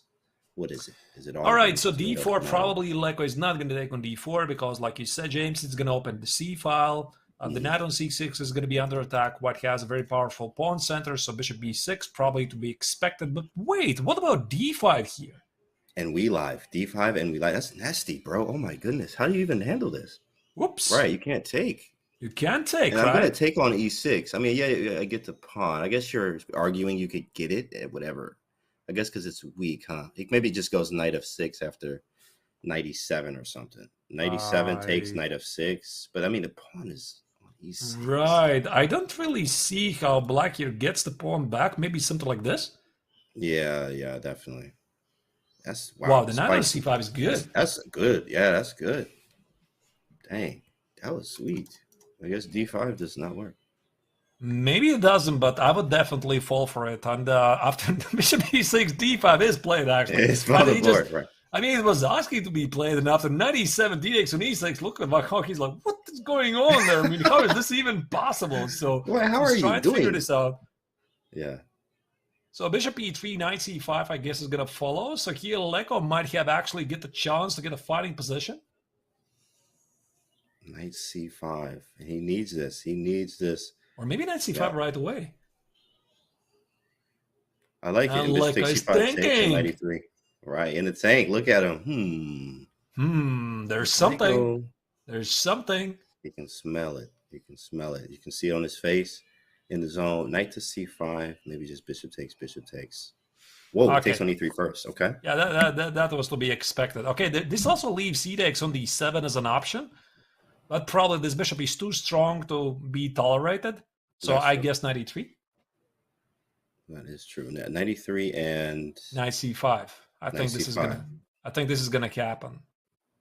All right, let's go back to the game of Jan Krzysztof Duda against Gucha because the game started so wild and probably you don't want to miss any action. Look at that. Who playing white again? Oh, Duda is. Excuse me. Who else playing white here? I guess. No, but I actually thought the game. Wait, what happened? First off, there's so many pieces hanging. Okay. So we left it about here, right? I think G3, right? C5, B takes, knight B4. Okay, the game's a complete mess. I have no idea what's going on there. Rook hanging in on A4. He gave up a pawn for reasons unknown. Which this I dang, look at the eval bar, just disrespectful after that. It was really one pawn. It's just a pawn. Right. And then he starts to dominate over the light squares, and now suddenly this queen is D4. Look at that. D4. Yeah, that one. I mean, when your opponent making moves like this, right? It's gonna be a hard day at the office. You know what I mean? A hard day. D4 is really strong. Queen H5. Boom, man. Oh my god. I'm out. Head out. SpongeBob. I mean, this is. I think Jan Krzysztof is just enjoying this game too much, right? I mean, you just can't play it out so simply like D4, bishop D4, rook E5, sacrifices left and right. He's just enjoying this too much, and so far, I guess bishop E5 bishop e5, these monster bishops on e5 and f5, and queen on h5, this is just gonna deliver some bad news for black. So Bro, that's I it. mean, make sure you hit your tactics, chat. Tactics for breakfast, lunch, and dinner. That man is hitting him very hard here with these bishops and the rook. Queen f5. They're aiming. Everything. This is over here. This is a beautiful display of attacking chess. We obviously have to see it here, but wow, absolutely. That was great. That was. There might be even rook g5, James. Oh my goodness, rook g5. Come on, man. We got kids watching this, right? Rook g5 is ridiculous. Takes queen h7 coming. Rook g5 anyway? Like, I mean, just because of how beautiful I don't that know. was. Rook g5 actually looks very much legal move. Yeah, looks very legal move to me. Rook g5, knight takes d4, rook takes g7, then you take on a8. Queen f5 instead. I mean, that works too. I mean, everything works, Duda. Oh, man. I mean, this is unbelievable. So Duda can play any opening he wants. And then suddenly he switches like a next gear. He just steamrolls over his opponent. It's just unbelievable. Unbelievable practical strength by the Polish grandmaster. Queen f5. I mean, this game is over. I mean, there's no knight e5. The queen is under attack on a8. Bishop e5, I guess, is going to be a checkmate. I mean, I don't know, check. There should be a mate. Don't tell me there's no mate there. Yeah, of course. Bishop check, maybe king just e7 check. Oh, bishop maybe take on e5. We got bishop domination here. Wow. What a game. Man. What a game. Okay, let's jump in. So I think this game is going to finish, James, very quickly. This match is over. That's a wrap. This match is over. That's a wrap. That's a wrap. And there's also Vidit, Santosh Gujarati playing against Alexei Sarana. And Gujarati desperately needs a win. Right, but he doesn't want to lose this game at all, because if he loses the game, this again is match over for Gujarati. Let's see what happened from the c5 move. D takes c5, assuming he looks like he played queen a5 there, and then knight f3, correct? Bishop e2 should be played. Usually, what did he do? Bishop e2, yeah, castles, and he did it this way, in fact. Okay, e4 immediately. Wow, that's new. I'm going to add that to the bag, e4. And then e5, it looks like. And the black decided to ignore the pawn, bar didn't like this move at all. So e4, e5 is probably the typical move, but Engine doesn't like it at all. Knight e7, knight g5. And black says you've got nothing there. Yeah, it's just not what you want. You want to usually keep the light square bishop too if you can. But he goes back to f3, and we have the d4 square. You just play a position here where you have a pawn on the e5.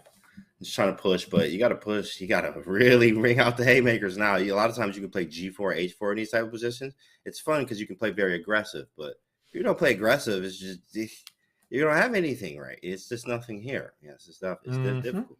And this looks like a dream position for black in the French defense, because sometimes you get the typical position in French defense where black has this Lasco bishop on c8. It's just not there because black already traded it.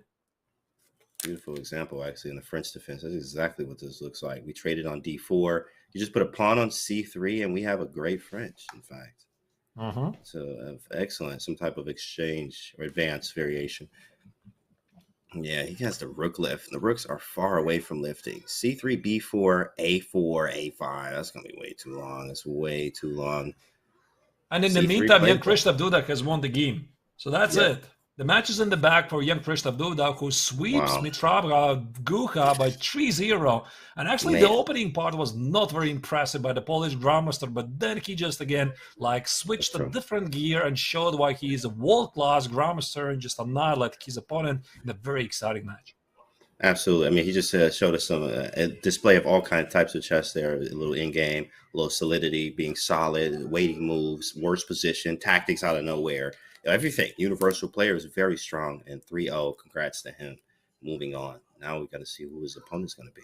Most likely Wang Hao. Yeah, probably. But here, if we jump again back to the game of Peter Leko against Wang Hao here. Oh, he took on d7. Wait, how did the pawn get there? Wait a second. Here, after bishop e3, he did take on He did take on d7. He did take it. He took on d7. And his idea was that queen d7 is going to be knight e5. So Wang Hao was all about tricks. But after knight g6, Peter Leko said, the pawn on d7 is not going anywhere. Now instead, my bishop on c5 is a monster, and so is the knight on on g6 going to f4. So c takes, queen d5, Rook c1. I can't help but feel that things have gone terribly wrong by the Chinese grandmaster, and here Peter Leko has a chance to come It's back a closer in the swing. match. Ooh, yeah, with that knight f4 coming in. But how do we? Maybe we need to get a piece on g6. But maybe we could also just take on d7 as well at some point. But then 95, yeah, it is weird. It's definitely better for black. It's just how do we coordinate? Obviously, knight f4 has to be played at some point, and we just got to figure out the rest and getting pieces to the king side. Those knights are defending a lot. Maybe there's an exchange sacrifice, and then knight f4. Oh yeah, that's definitely Rook that's f3. right. That's got to be it. That's got to be it. Oh Rook my f3 goodness. and knight You immediately f4. see these things. Okay, so if I play something like, what's the right order with the most? Maybe just something like queen h4. Queen h4 and The chill. bar doesn't like it. Ancient Bar don't like hates that. it. I don't know why. What the heck? I don't know do you why do? it makes sense. Okay, Oh, maybe knight I f4. don't know. Yeah. Maybe knight f4. Knight f4, same thing. And, like, it's not that good. It's, apparently, he's not made it because of the bishop, the knight on e3. But definitely exchange sacrifice. But then bishop d2 first. Oh, queen f5. He gets rid of everything. Wow.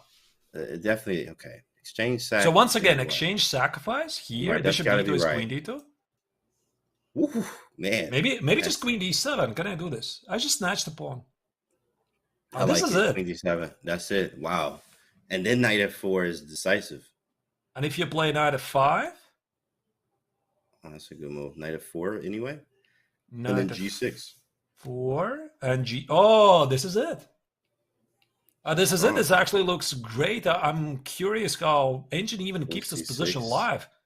Queen c6, queen e6, f7, right? Either or. Queen g6 is coming.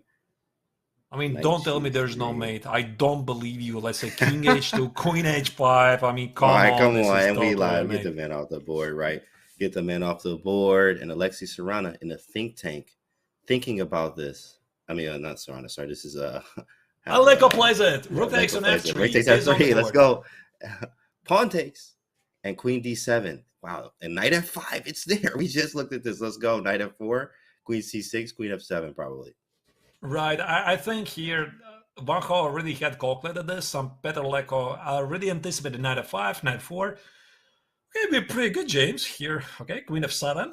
And there it is. And queen f7. Yeah, we did it. Or maybe queen e6 is also a move. But queen f7 looks more natural to get access to h5 square as well. Queen f7. And we are here at the position that we analyzed. Look at that. Man, we should have been. We should play in the next one. Me and you We should have been playing there, right? Next one.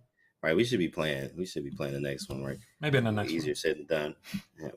All right. So this looks really great for Peter Leko. Let's maybe check very quickly because I think this could be really a turning game here by the Hungarian super grandmaster. Let's jump back to the game of Vidit Gujarati against Alexei Serrana, and the bar suddenly doesn't like Black's position because you can see that clearly some things have changed. White has an open A file, and I have a feeling that Black played f6 at the wrong moment. And you know, James, the first question I have here, what exactly is Black going to do against knight f4? Well, first the question I have actually is exactly right. Is you never play f6, right? Shout out to Feingold. As Feingold says that you never play f6, and when you do, you play f6. Now, of course, you do have to play f6 at some points, but here f6 was not working, and definitely knight f4 is a nasty move. You see this idea in the advanced French many times anyway. So, in fact, having this advanced French structure that you pointed out earlier, knight f4, when especially after f6 comes here, e6 is a problem, big problem. How do you even defend it? This looks like a blunder because here Black had no reason to go for this. So again, Black has a good position. H4 is a typical way to organize the kingside attack for White. A5, B4, again, a typical maneuver from the French defense. And A takes, and F6 was probably a blunder because I think that Serrana simply blundered bishop E3 and knight F4 here. Yeah, this was not intended. You can see it in his face too as well. In his face, like I kept def. Okay, I blundered that. He got a knight on e6. How bad is it? What do I do? How do I get out of it? That's what he's looking at. He's trying to figure it out now. Now knight e6 or knight d4 first. But either, I think knight e6 is just clean, right? Knight e6 looks very good. Right, and I think that here Vidit is trying to figure out what he should do. Should he try to take the knight on e5 first, as you said, or maybe knight e6 first? So he needs to figure out the queen stands better on d1 or on f3 and just try to compare. Why? In fact, What yeah, about there were. 94? It's also a move, by the way. If you want to Yeah, complicate things. 94, right. Yeah, 94. 94 and then taking on E6, or maybe just taking on E6 first. Rook There's also Rook A7. Oh, A7. man. Right. There's Whoa. so many Hold moves. on, bro. There's so Yeah, many you're moves you right. want to consider. Okay, He 96. just took on E6 first. Like, you know what? Give me my pawn back first. Secondly, I'm going to hit you with Rook A7. Third, I'm going to come in with Knight D4, and we're going to level the score. Let's see what happens. No, this is a big miss by Serrano. I mean, F6 was a huge mistake. I mean, he simply missed this opportunity to play Bishop E3, Knight F4 for white. This might be a golden chance by the Indian Grandmaster to level the score in the match, and still everything could be wide open in this match. And the same applies for Petr Leko's match against Van Gaal, because again, here I think that Gujarati is going to win the game here. It looks like this. Absolutely. And Petr Leko has the stunning attack against his friend Van Gaal. Man. Oh my goodness. Taking everything. Oh, man. Peter Leko. Look at him swinging now. He's definitely swinging very hard there. Started with the rook takes f3 sacrifice. There was almost kind of missed by Wang Hao. Actually, it was kind of hard to see for some reason. Then, oh, wait, can't you just sack this rook here? Oh, you can. And then it worked. Got this great, amazing attack here. Great job here. I mean, it's beautiful. Absolutely. Everything's pointing to black winning this game. Right. This is one of those moments when you are being shown by the best players in the world, like Petr Leko, that exchange is not everything, because here white has a clean exchange for free, but it's all about initiative, and black has it all. He has amazing queen on g6, knight on e6, rook on f3, knight f4, bishop c5. Pretty much every single piece black has is ready to join the attack, and that's why this position is not holding together for white.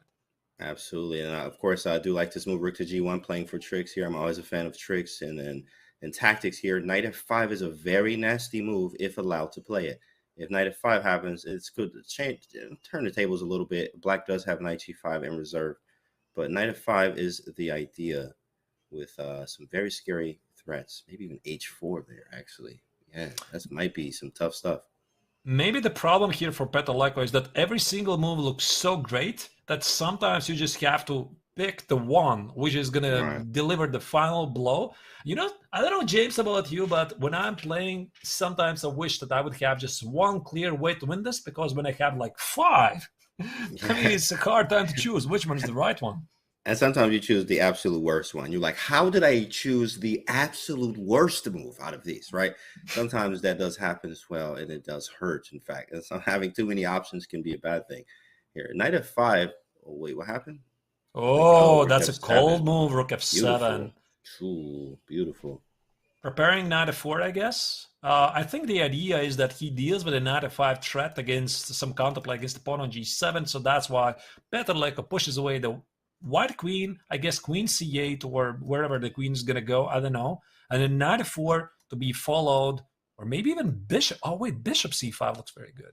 Bishop c5 is really strong. Rook g2, knight f4, everything with tempo. Oh, that's brilliant. I think Petr Leko is going to do it. He is going to do it. And this is a bounce back win.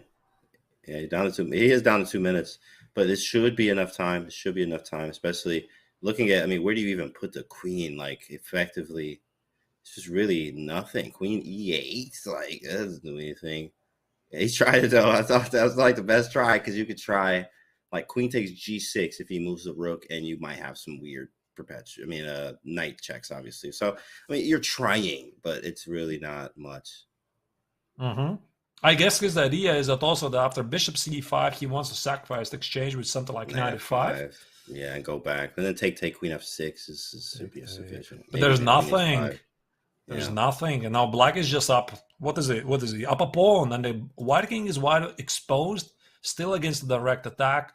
Think about ideas like knight e4, knight c5, or even knight f4, knight e6, queen f3. This should be a mate, right? I don't believe this guy can protect against a mate. So either way, I don't see here.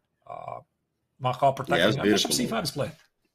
Beautiful move. Oh, bishop c5. Yeah, bishop c5 on the board, shutting down on a counterplay. Minute 30, though. He is taking a lot of time, but I think he should be able to clean it up, even with it looking kind of dangerous on his time, 2-second increment.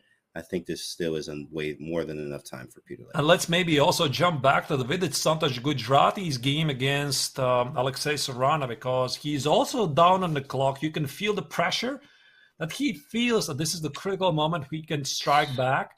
H5, look at this. I love this maneuver, James. Knight H4, Knight F5 now is a big thing.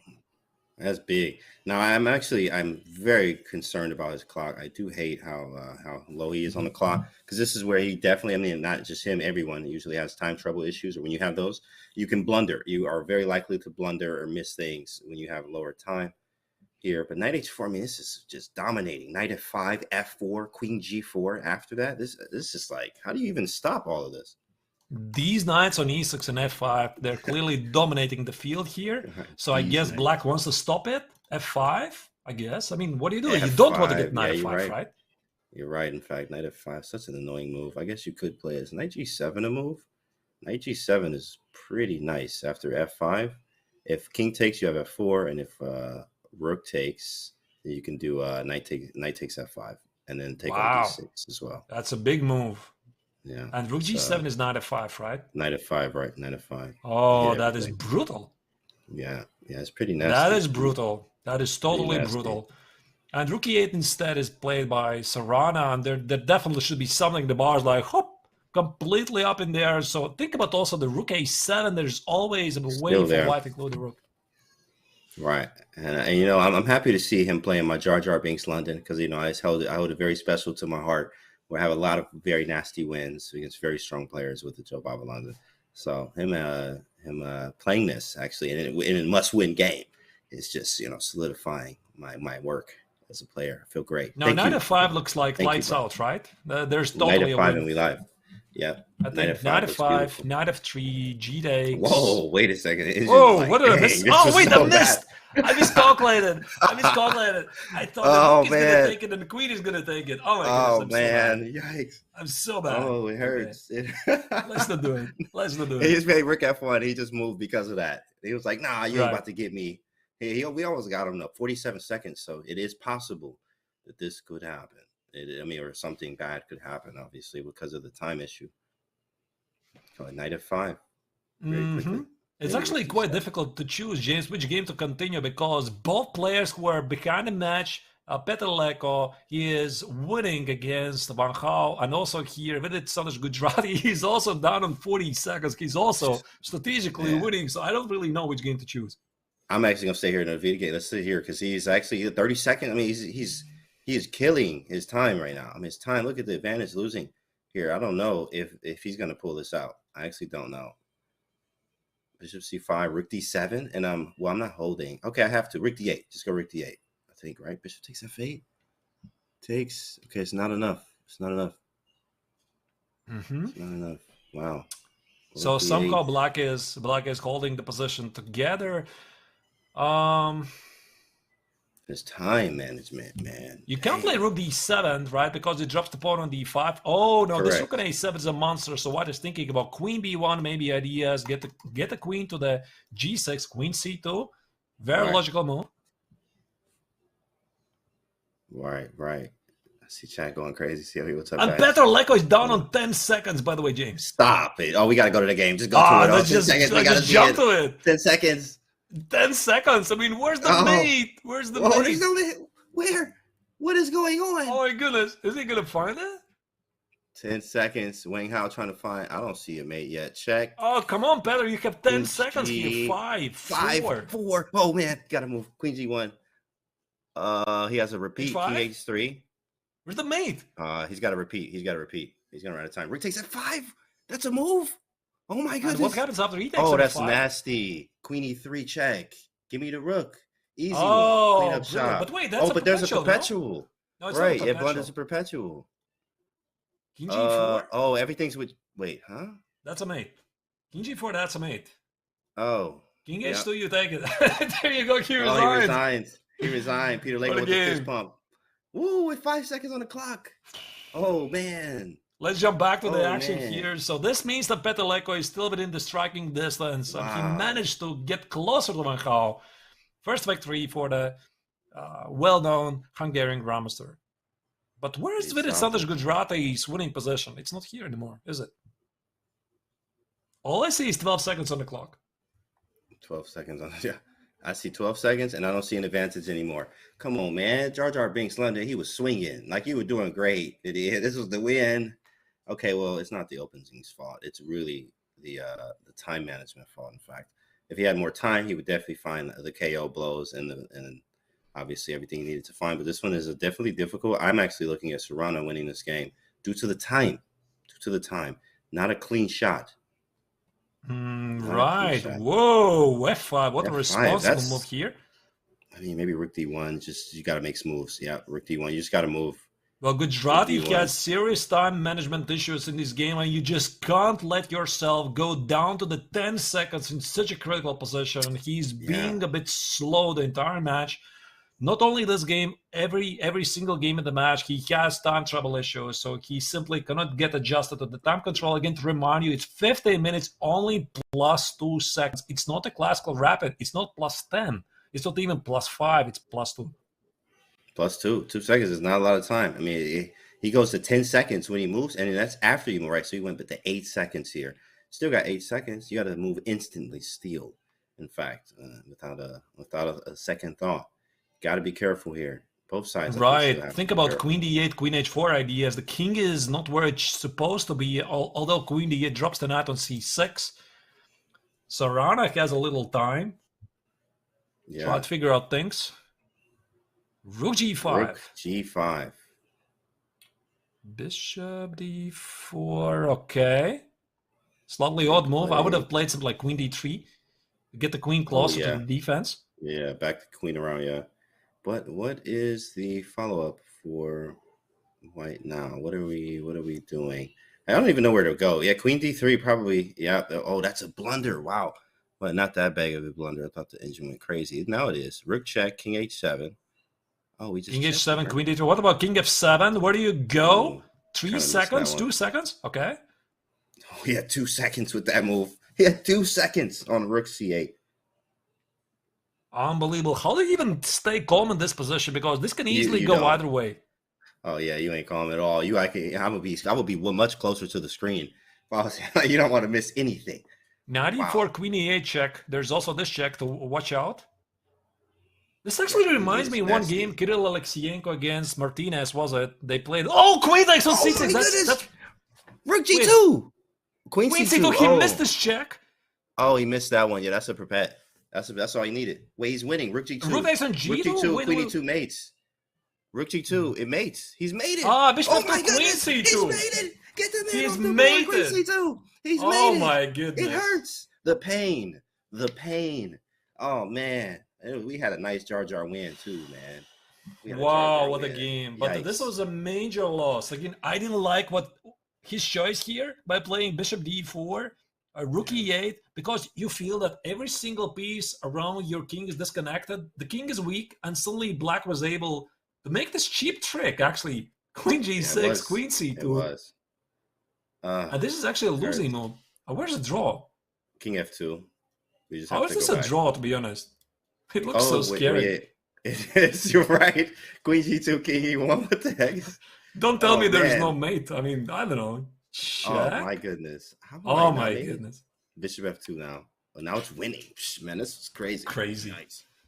This is totally crazy. What a game! And this means that Alexei Serrano secures the victory in the match against Vidit Gujarati. He had excellent chances to come back. He had a great position, because when you look at the position here after the opening, he had the dominant position, beautiful knight on e6 followed by the h5, knight h4, but it's the time management, ladies and gentlemen. You always need to play also fast enough to be able to convert your great positions to a victory. Wow, I mean, it really is. The game is not over until it's over. Serrano just, hanging on, but now he's winning and advancing. That's insane. And this means the Group B matches still continue, because Petr Leko has managed to win on demand with the black color against Van Gaal. And this means he is trailing behind 1-2. So they are going to have several minutes of break time, and so will we. We are going to see you in something like 5 minutes. Hope you like the action so far. What an exciting day it's been so far. It's only getting started. Don't go anywhere. See you in a couple of minutes, and stay tuned.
Open to anyone, all around the world. The Chess.com Global Championship offers the dream of playing against the best. Whoa! And hey, have we mentioned there's also $1 million at stake? The total pot is $1 million. No, that is not a typo. The prizes are unbelievably generous. We began with thousands of players. Now only dozens remain. Jan Nepomniachtchi holds the fort. He moves on, but it wasn't without some serious problems. But Muradli, oh gosh, look at that. That's heartbreak. The CGC knockout phase has arrived. There are those who played their way in, and some are here thanks to their well-earned reputations. No matter who you are, things are about to get very, very real. Oh my goodness, he blundered a piece? Oh, she hung the rug! A trip to the CGC finals and a clean shot at the largest first place prize of the year. My friends, it's the CGC round of 64. Who will take the next step to Toronto?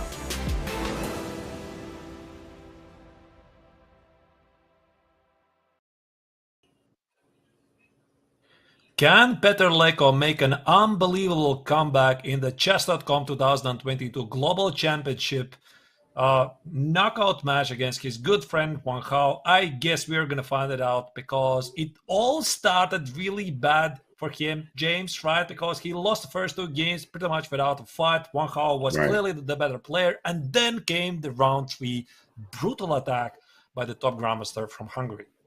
Absolutely. When you get that bounce back like that, you're like, I can still play this game. I'm feeling good. So now he has to swing again, strike back, which he definitely can do. I know Wang Hao is like, ouch, that hurts. Definitely a nice precision at the end there too as well. But we got to stay on top here if we're going to win this match. Right. So once again, here you see the players' cards of all players. Wang Hao is still the active player, having retired.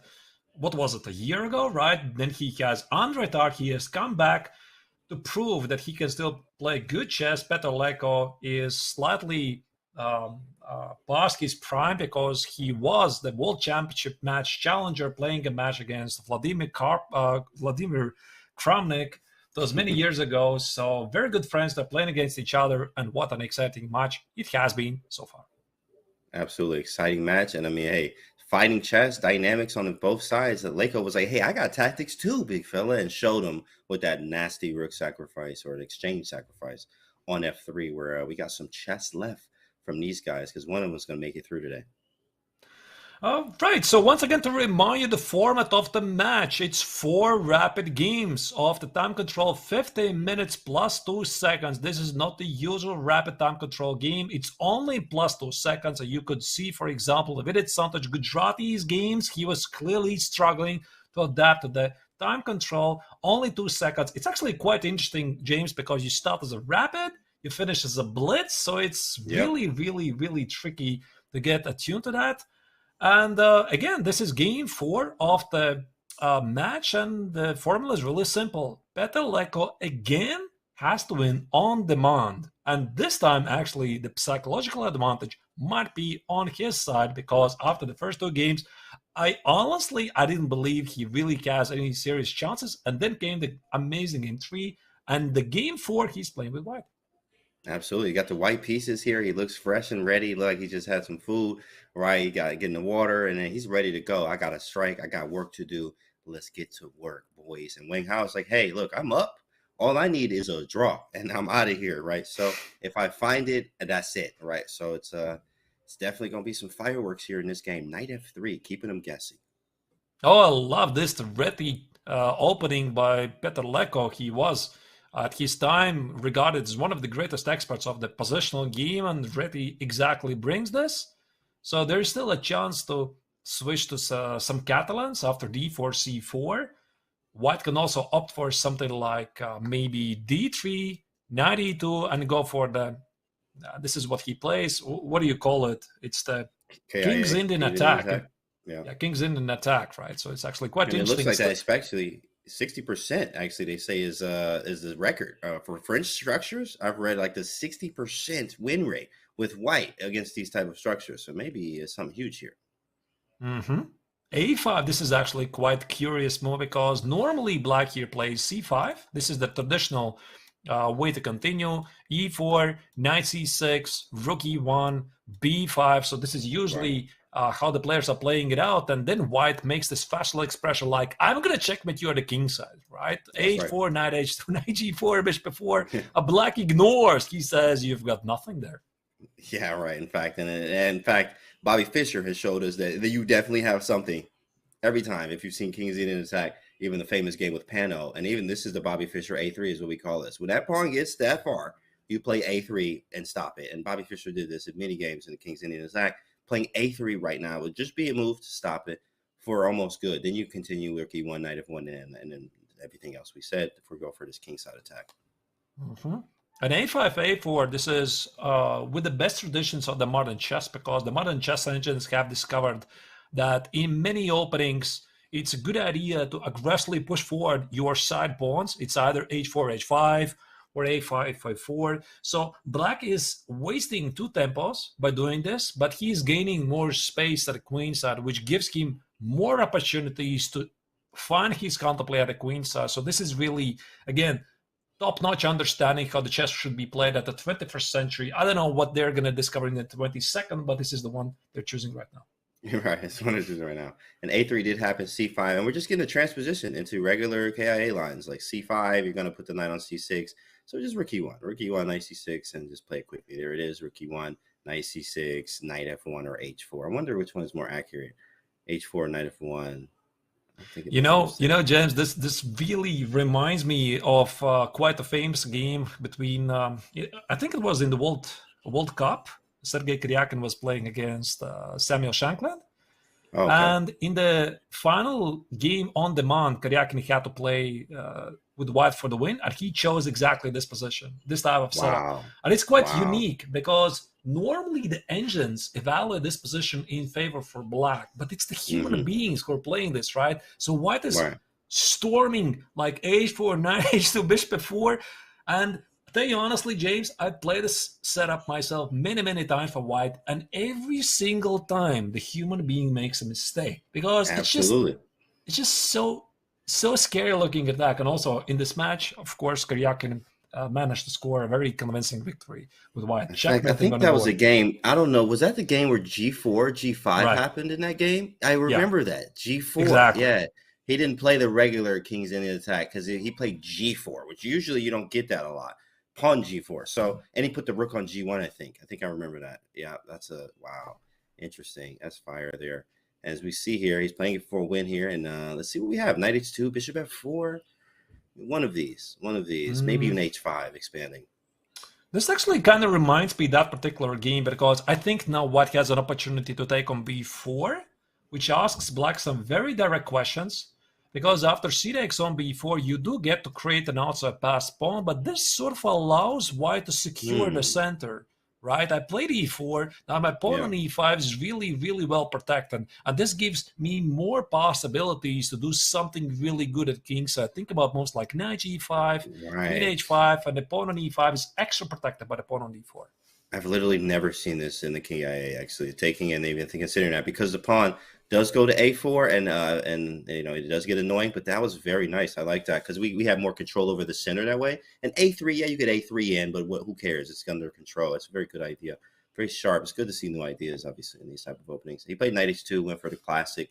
Obviously, just go for mate. Bishop f4. Of course, queen c7 is an error in many of these situations because of bishop f4. So we are cool to see that. Bishop f4 is very strong.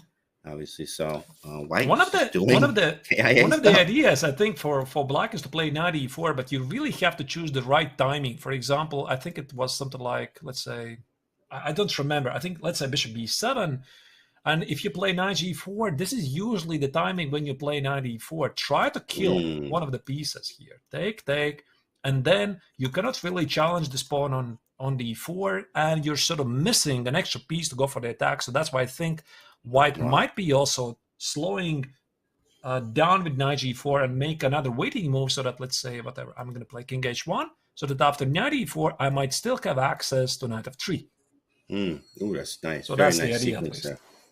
Very nice sequence. I think the problem actually with this sometimes is I remember before actually looking at many Bobby Fischer games is having when you get the pieces over there, and if he plays h6, we want to provoke h6, then we can obviously sack on h6. But if he doesn't play h6 and we play h6, it's hard getting pieces in there because we also have what they call on ChessKid the umbrella pawn, where we actually are helping his king be safe if we can't sacrifice anything.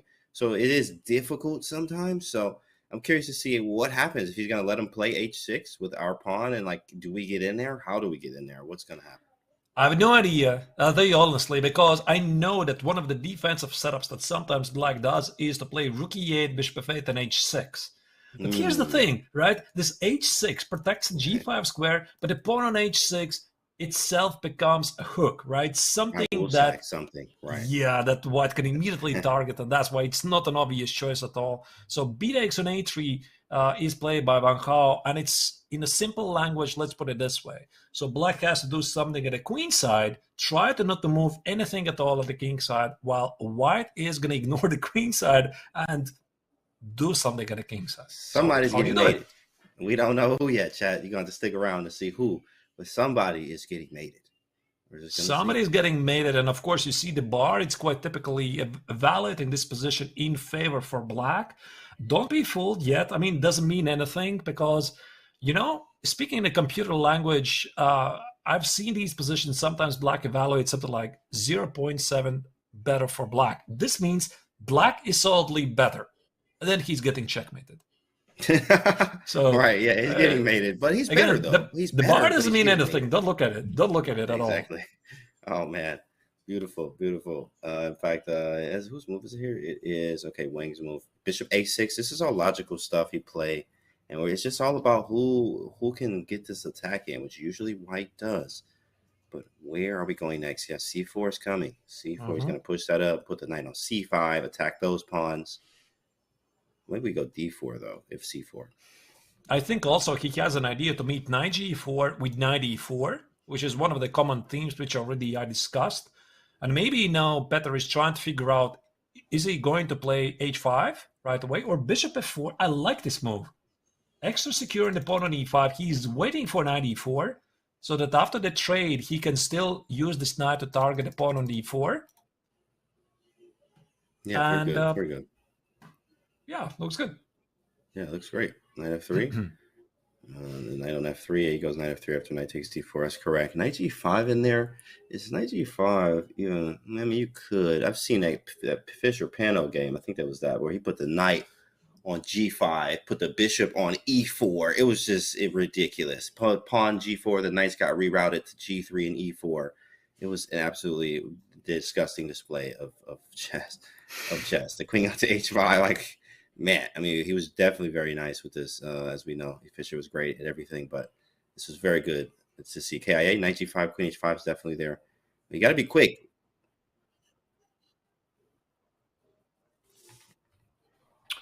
Right. So, quick. Yeah, now rook b8 is played. Pretty interesting game so far, yeah, Chad. For sure. So Chad, what do you think? Is Petter Leko going to be able to strike back? Again, you had this possibility to vote, right? So far, I think this would be one of the most amazing comebacks in the Global Chess Championship so far. At least also judging by the games, it looked like Van Gaal was clearly the better player, but now I'm not so sure. Yeah, absolutely. Especially having a king's ending an attack where, black's getting attacked every game, every time. I don't know. This is definitely a scary one for Wang Hao here. And the time is even. Time is not bad. Pretty good. Yeah, the time is even. And now Petter needs to make a big decision. Also, I'm looking at some of the choices. Sometimes white plays c4. Now that you have played bishop a6, rook b8, maybe the pawn on a4 can be targeted. And let's say c4 could be an option at some point. Okay, maybe not right away. And then, of course, they're like, ha, ha, ha, ha. What are you suggesting there? But, you get some access to queen c2 knight g5 ideas. You get access to queen a4. So, yeah, probably black plays something like knight b6, and he's totally cool. So, but that being said, the C4 idea definitely might be an opportunity at some point. And now Petr is trying to figure out, okay, he plays H5, he waits for knight D4 to happen. And in fact, Feature Chat says, why did White not go for AXB and then the D4 plan? So the plan earlier that you looked at, A takes B4 with D4, why didn't which White move is go for it? That would be Knight back where you H2. played before. Ah, you mean here after here. B4? Correct. I don't know. I would say that A takes on B4 was a very serious alternative. I would have definitely considered this because it sort of rings a bell to be something very similar to the game of Karyakin against Shankland. This final game, I think they played it something like this: C takes D4, securing the center, and then Karyakin played this G4, knight G3, and tried to demolish Black, and he did demolish. Right. So this is just a different approach. And what Petr played here, this is more the conventional way to continue.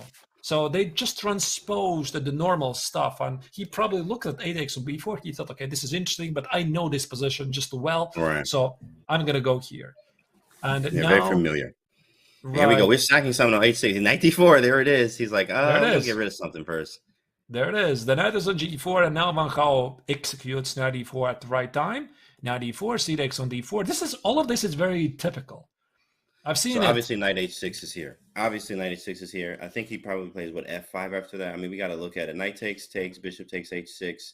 Maybe he goes F5. Maybe goes F5 there because anything else, yeah, F5 is pretty nice because now I have to take the rook. I think. Wow, maybe not. Engine's like, Engine doesn't like it though. What? Opposite shoot. Well, that's good to know. It felt like F5. Maybe really take a bishop strong. G5. Wow. And you do whatever you do, and I have some sort of an attack like take, check, bishop D5. There could be something. What's the eval after knight takes H6? What's the bar looking like after we take? After knight H6, Engine says this is normal. Yeah, this can be played. It happens. It can be played. Okay. It can be played. So here, Petr is thinking. He's thinking, what? That's a different direction completely. Wait, did he go back? Yeah. Oh, I thought you did that. I was like, oh yeah, wait. No. No. He went back. What? That is a bit. He goes with the knight of 3 idea. Wow. That's not. So it's like this is really interesting stuff. So Leko played knight G4, going for the attack. Van Gaal played knight E4 because he was waiting for White to put the knight on D4. Take, and now Leko goes back with the idea knight H2, going after the pawn. And also think about G4, G5 idea maybe later. This is a hook. Yeah, King H1 with the Karyakin game, but I mean Bishop G5. We have the G5 square on lock, but we do have to put the knight on F3. I mean, that's definitely an interesting idea. I guess this is very deep. This is very deep. I like it. I really do because maybe Petr felt that after knight H6, take it, bishop H6, let's say King H7. This is not enough. Very committal decision. I mean, maybe this is just removing you chance to make very big decisions later, because if there's no mate, how do you continue? This bishop is useless. Right. Black has some pressure here.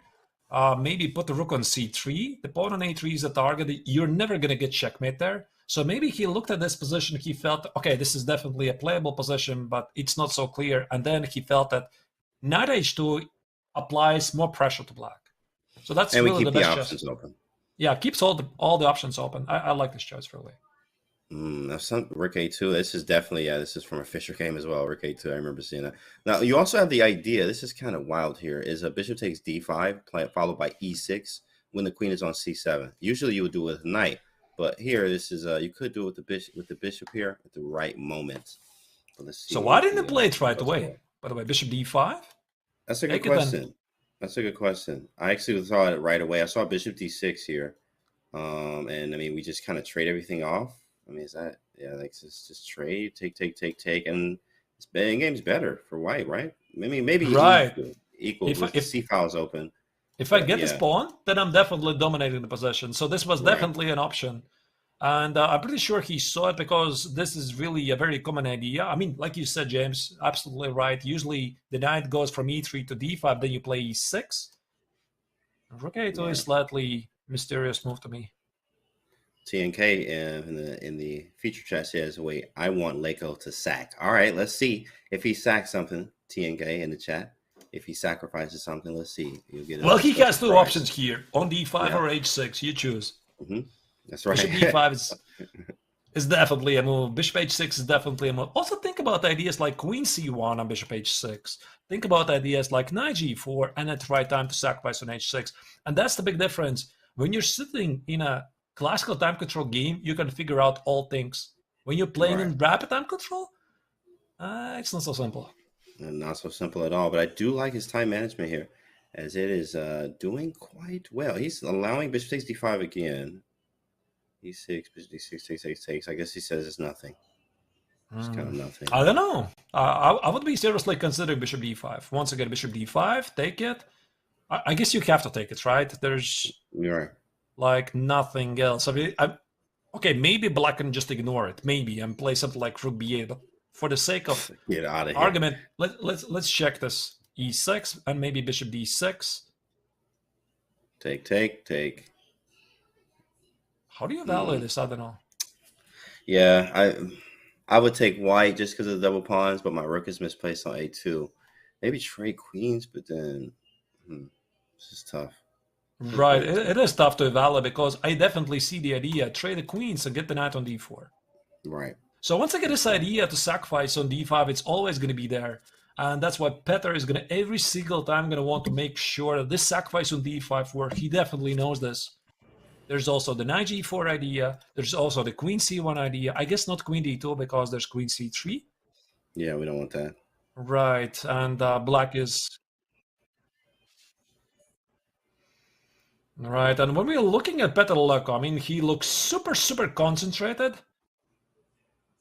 He is feeling this is the critical moment of the game, and that's why, once again, they are the best players in the world, because they perfectly know which moment you have to allocate time and try to calculate for the critical moments. And this is the critical moment. So in case you're new to chess, you don't know what's critical moment. Critical moment is the moment when you feel you have to invest more time. So you're playing a rapid game with 15 minutes plus 2 seconds like here. Normally the average pace per move is something like, I don't know, 10 seconds, let's say. But sometimes there's like big moments like here. Bishop d5, there you go. Petter Leko decided to take on d5. You want to invest some time, and Leko did.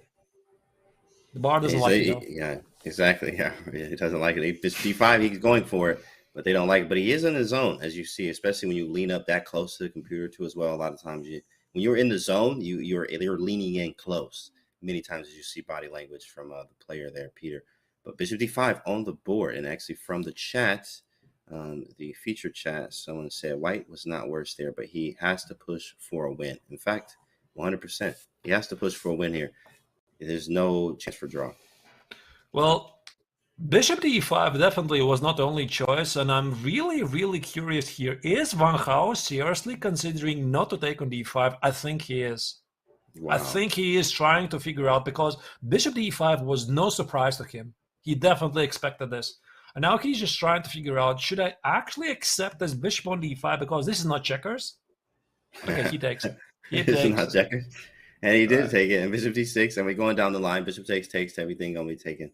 Take. And this is actually very comforting for me, James, because this means there's still a chance for the human beings. Because, I saw the bar. The bar says black is better. I don't understand why. He made all the normal moves, and suddenly white is okay. So this means there's still a chance for us. There's still a chance for the humans, right? It feels better. Yeah. Feels better, chat. Feels better. Feels good, man. Okay, knight f3. He decides to keep the rook here. That kind of makes sense. I guess queen g4, or maybe I want to get the queens off the board, I guess, and to make knight f3 happen. If he holds the draw, that's it. But I mean, you got two weak pawns on the d5. But my a rook, I mean, that is not a rook. Like, that is just, man. And if you move, rook b2 is coming at the right moment, obviously. Especially if we trade queens, then rook b2 is going to be way more annoying there. But if we do get the d4 pawn, this could be the key to the game. In fact, what about queen a1? Queen a1 idea to attack the pawn and play rook b2 next. Solve the problem of the rook. Rook b2, rook b1. I just don't know what it is there. It's like a party at the edge of the board, but But Queen it's a A1. possibility. Yeah, that's strong, bro. That's How so do you protect the strong. pawn, How by do the you way? even? I was just saying that. Like, you don't even protect this pawn. That's it. Queen A1. That Wow. made me really curious. Yeah, he's probably spotting it after taking some time here. But that's a brilliant spot. Queen A1. Brilliant. Knight Right. F3 seems like a move. Queen G4. Definitely Oh, possible. no, Queen there's no Queen A1. G4. There's no Queen G4. Oh, yeah. Oh, and I mean, I'm sorry, before Queen A1. Before Queen A1. Possibility saying Queen G4, saying like there's all these other moves, but Queen A1 is a very, very nice spot. If he spots this, I mean, this could be everything he needs, in fact. Right, but once again, Queen A1 is such a responsible move. You want to make sure that it's working for you, because again, the queen is leading the defense of the white king. The rook and a2 is weird. The queen A1 is weird. Again, I keep reminding myself this quote by Vishy Anand that I don't care if it's weird. If it works, it works. So Yeah. Queen A1, I don't care if it's looking weird. I guess it does work, and I see nothing wrong with the move. Right, Maybe if it just a works, second. works. Maybe I can play something like rook e8. Okay, Take queen d4. There could be a Ooh. check. Okay, King G2, Rook And B1. something. There is no mate yet. Oh my goodness. Hold on, big fella. Okay, I don't know. I can hide with G4. That loses? Somehow, Dang. I don't see how. I don't see how either. I see one check. And Bishop C8, I have G4. What the heck is this? Don't tell me understand. there's Rook bishop G1? G4. Bishop G4, I just take the queen. I don't know. Oh, you're right. Yeah, that's nasty. I know. This is crazy. I think it's just Rook G1. Queen A1 is on the board. G4. But what did you play? Queen A1 on the board. Yeah, he did Perfect. And play. someone, in fact, from the featured chats, Leko always has had time issues in his career. Right. A very big moment here by Van Gaal. Maybe he can also play rook e6 with the same idea, only after rook e6, let's say, let me try to show it on the board, with the idea to sacrifice the pawn. Now, after queen x on d4, I mean, a pawn is a pawn, right? So I get an idea to push these pawns. Is a pawn. All right, I'm good. And that rook is going to defend f2. Wow. Queen G4 was top engine move. Wow, interesting. Queen A1 is human, though. I mean, it's such a good Queen A1 move. is very human. That's very human. Queen A1 is beautiful. Hits the pawn. But, of course, that rook E8 idea is scary, man. And the engine was like winning, straight up winning, if you follow the line we looked at. Rook E8 takes, check on the back rank. King. Wait. Oh, yeah, you have to go King G2. Yeah, blocking would be rook A1 anyway. Sheesh. Yeah, that's spicy. But then again, after rook E8, you have to calculate various things. You have to calculate like take. White might also not take on the e4. He might play rook b2. And after the rooks, if they get traded, the pawn is still there as a weakness. That's true. We don't have to take it immediately. We could also play knight f3, king g2, consolidate first, and then take on d4. Yeah, so rook e8 is just kind of a tricky move, but it may not work, in fact. And Peter Leko is down 2 minutes here. Very big moment. Right, once again, to remind you the match situation, Peter Leko has to win this game, and he has no way to turn back. He lost the first 2 games of the match, pretty much outplayed in a brutal fashion, and then came the next game, 3. Now he is within the striking distance. Queen f5 was played by Van Gaal. He decided to sacrifice the pawn. The bar obviously hates it as usual. All right, and we have it in the chat there. He takes so long because he looks so dapper. Is that what it says again? Right. He's totally dapper, yeah. Yeah, he has his time issues because it takes him so long to look this dapper. Yeah. He spent about 5 minutes in the opening making sure his suit is dry cleaned and lint-free. Very nice. Rook A1, he decides to go with the pawn on h5. He's not going to open the F file for the attack. Right. So what's the problem with queen h5? I guess the pawn on a4 is simply under attack. Again. And this could be that must win. This is looking good. Take on a4. I snip the pawn. If I got to, I can go to the other side of the board. And I got to pass a pawn. He takes on e6 first, eliminate, and now take on a4. Rook e1 Wow, first. this is deep understanding, James. I mean, accuracy. Look at this. Look at this. Oh. He values the activity of the pieces way higher than the pawn on a4. I mean, this is really wonderful chess. I guess he also wants to play f4. Yeah, that big boy and chess, dominate that those dark strong squares. chess. Wow. This is brilliant decision. I love it. To be honest, I wasn't really even sure where's the problem. Why can't you just take the pawn here on a4, right? Take the pawn on a4, jump back to d4, and then consolidate. But clearly, Leko understands that the positional gains are more important. The pawn on a4 is not going anywhere. So first he is going to occupy all the dark squares. And the pawn on a4 can be taken later. All right, confidence there with a sip of water. You know, they're confident when they sip the water. Anything they drink, when you sip it, you're a little bit more confident. Usually, that's how it is. Because if you're losing, you're not doing anything. You're not sipping any water or your coffee or tea. You are trying not to get your head cracked right then. You're trying to survive. And here, he sipped the water there. It says, I like this position. So oh, my goodness. Look at the knight on e5. I mean, this is a dream E5. Position for Leko. Right. And pawn c4 to follow with an automatic push. I mean, just run it through, run the pawn through. It does open up some lines, so it's not necessary. We don't have to. But it can be played.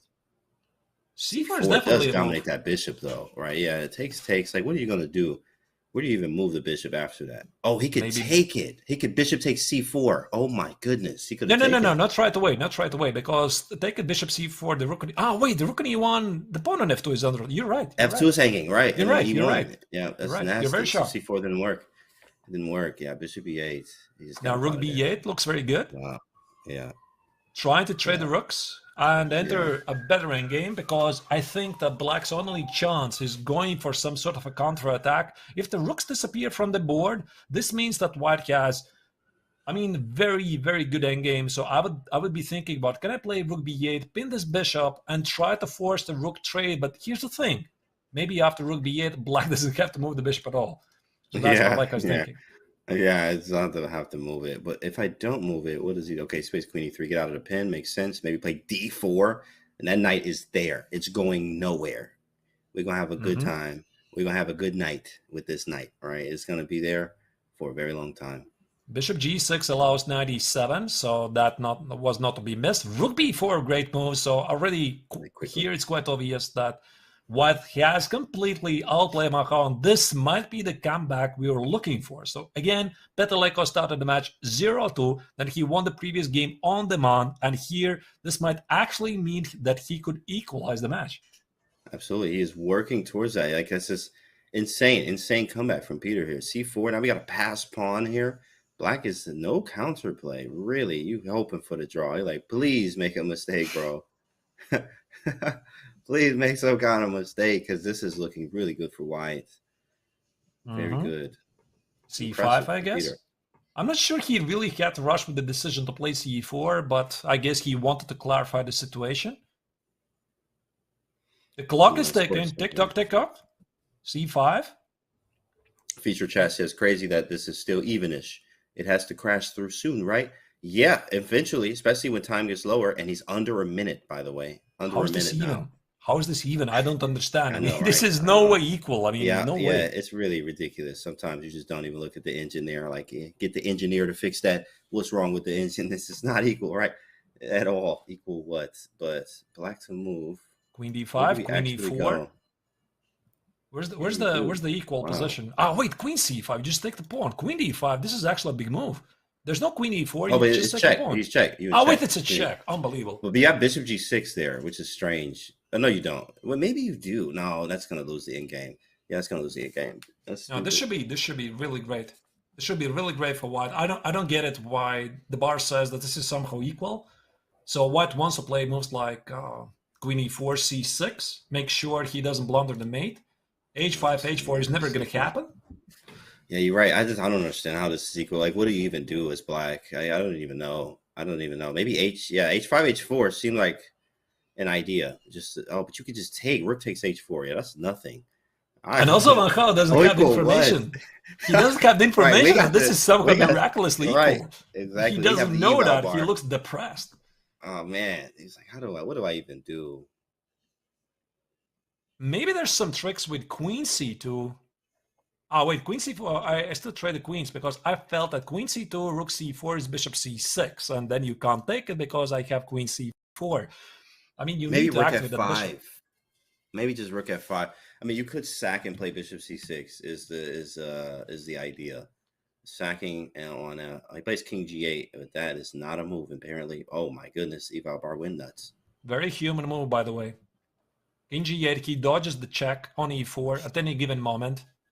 Of course, Bar hates it as usual. Rook d4, rook d6, a brilliant domination idea, I think. So I think Van Gaal wants to go for some counterattack. Bishop b5, queen f1 something. Plays rook d6, attacking e6. Just get out the bishop. Yeah. I mean, you gotta do it. I mean, you don't care about the pawn on e6, and of course Van Gaal does it. Scary. Very scary counterattack. 30 here. seconds. Peter Leko with 30 piece and under. And under 30 seconds.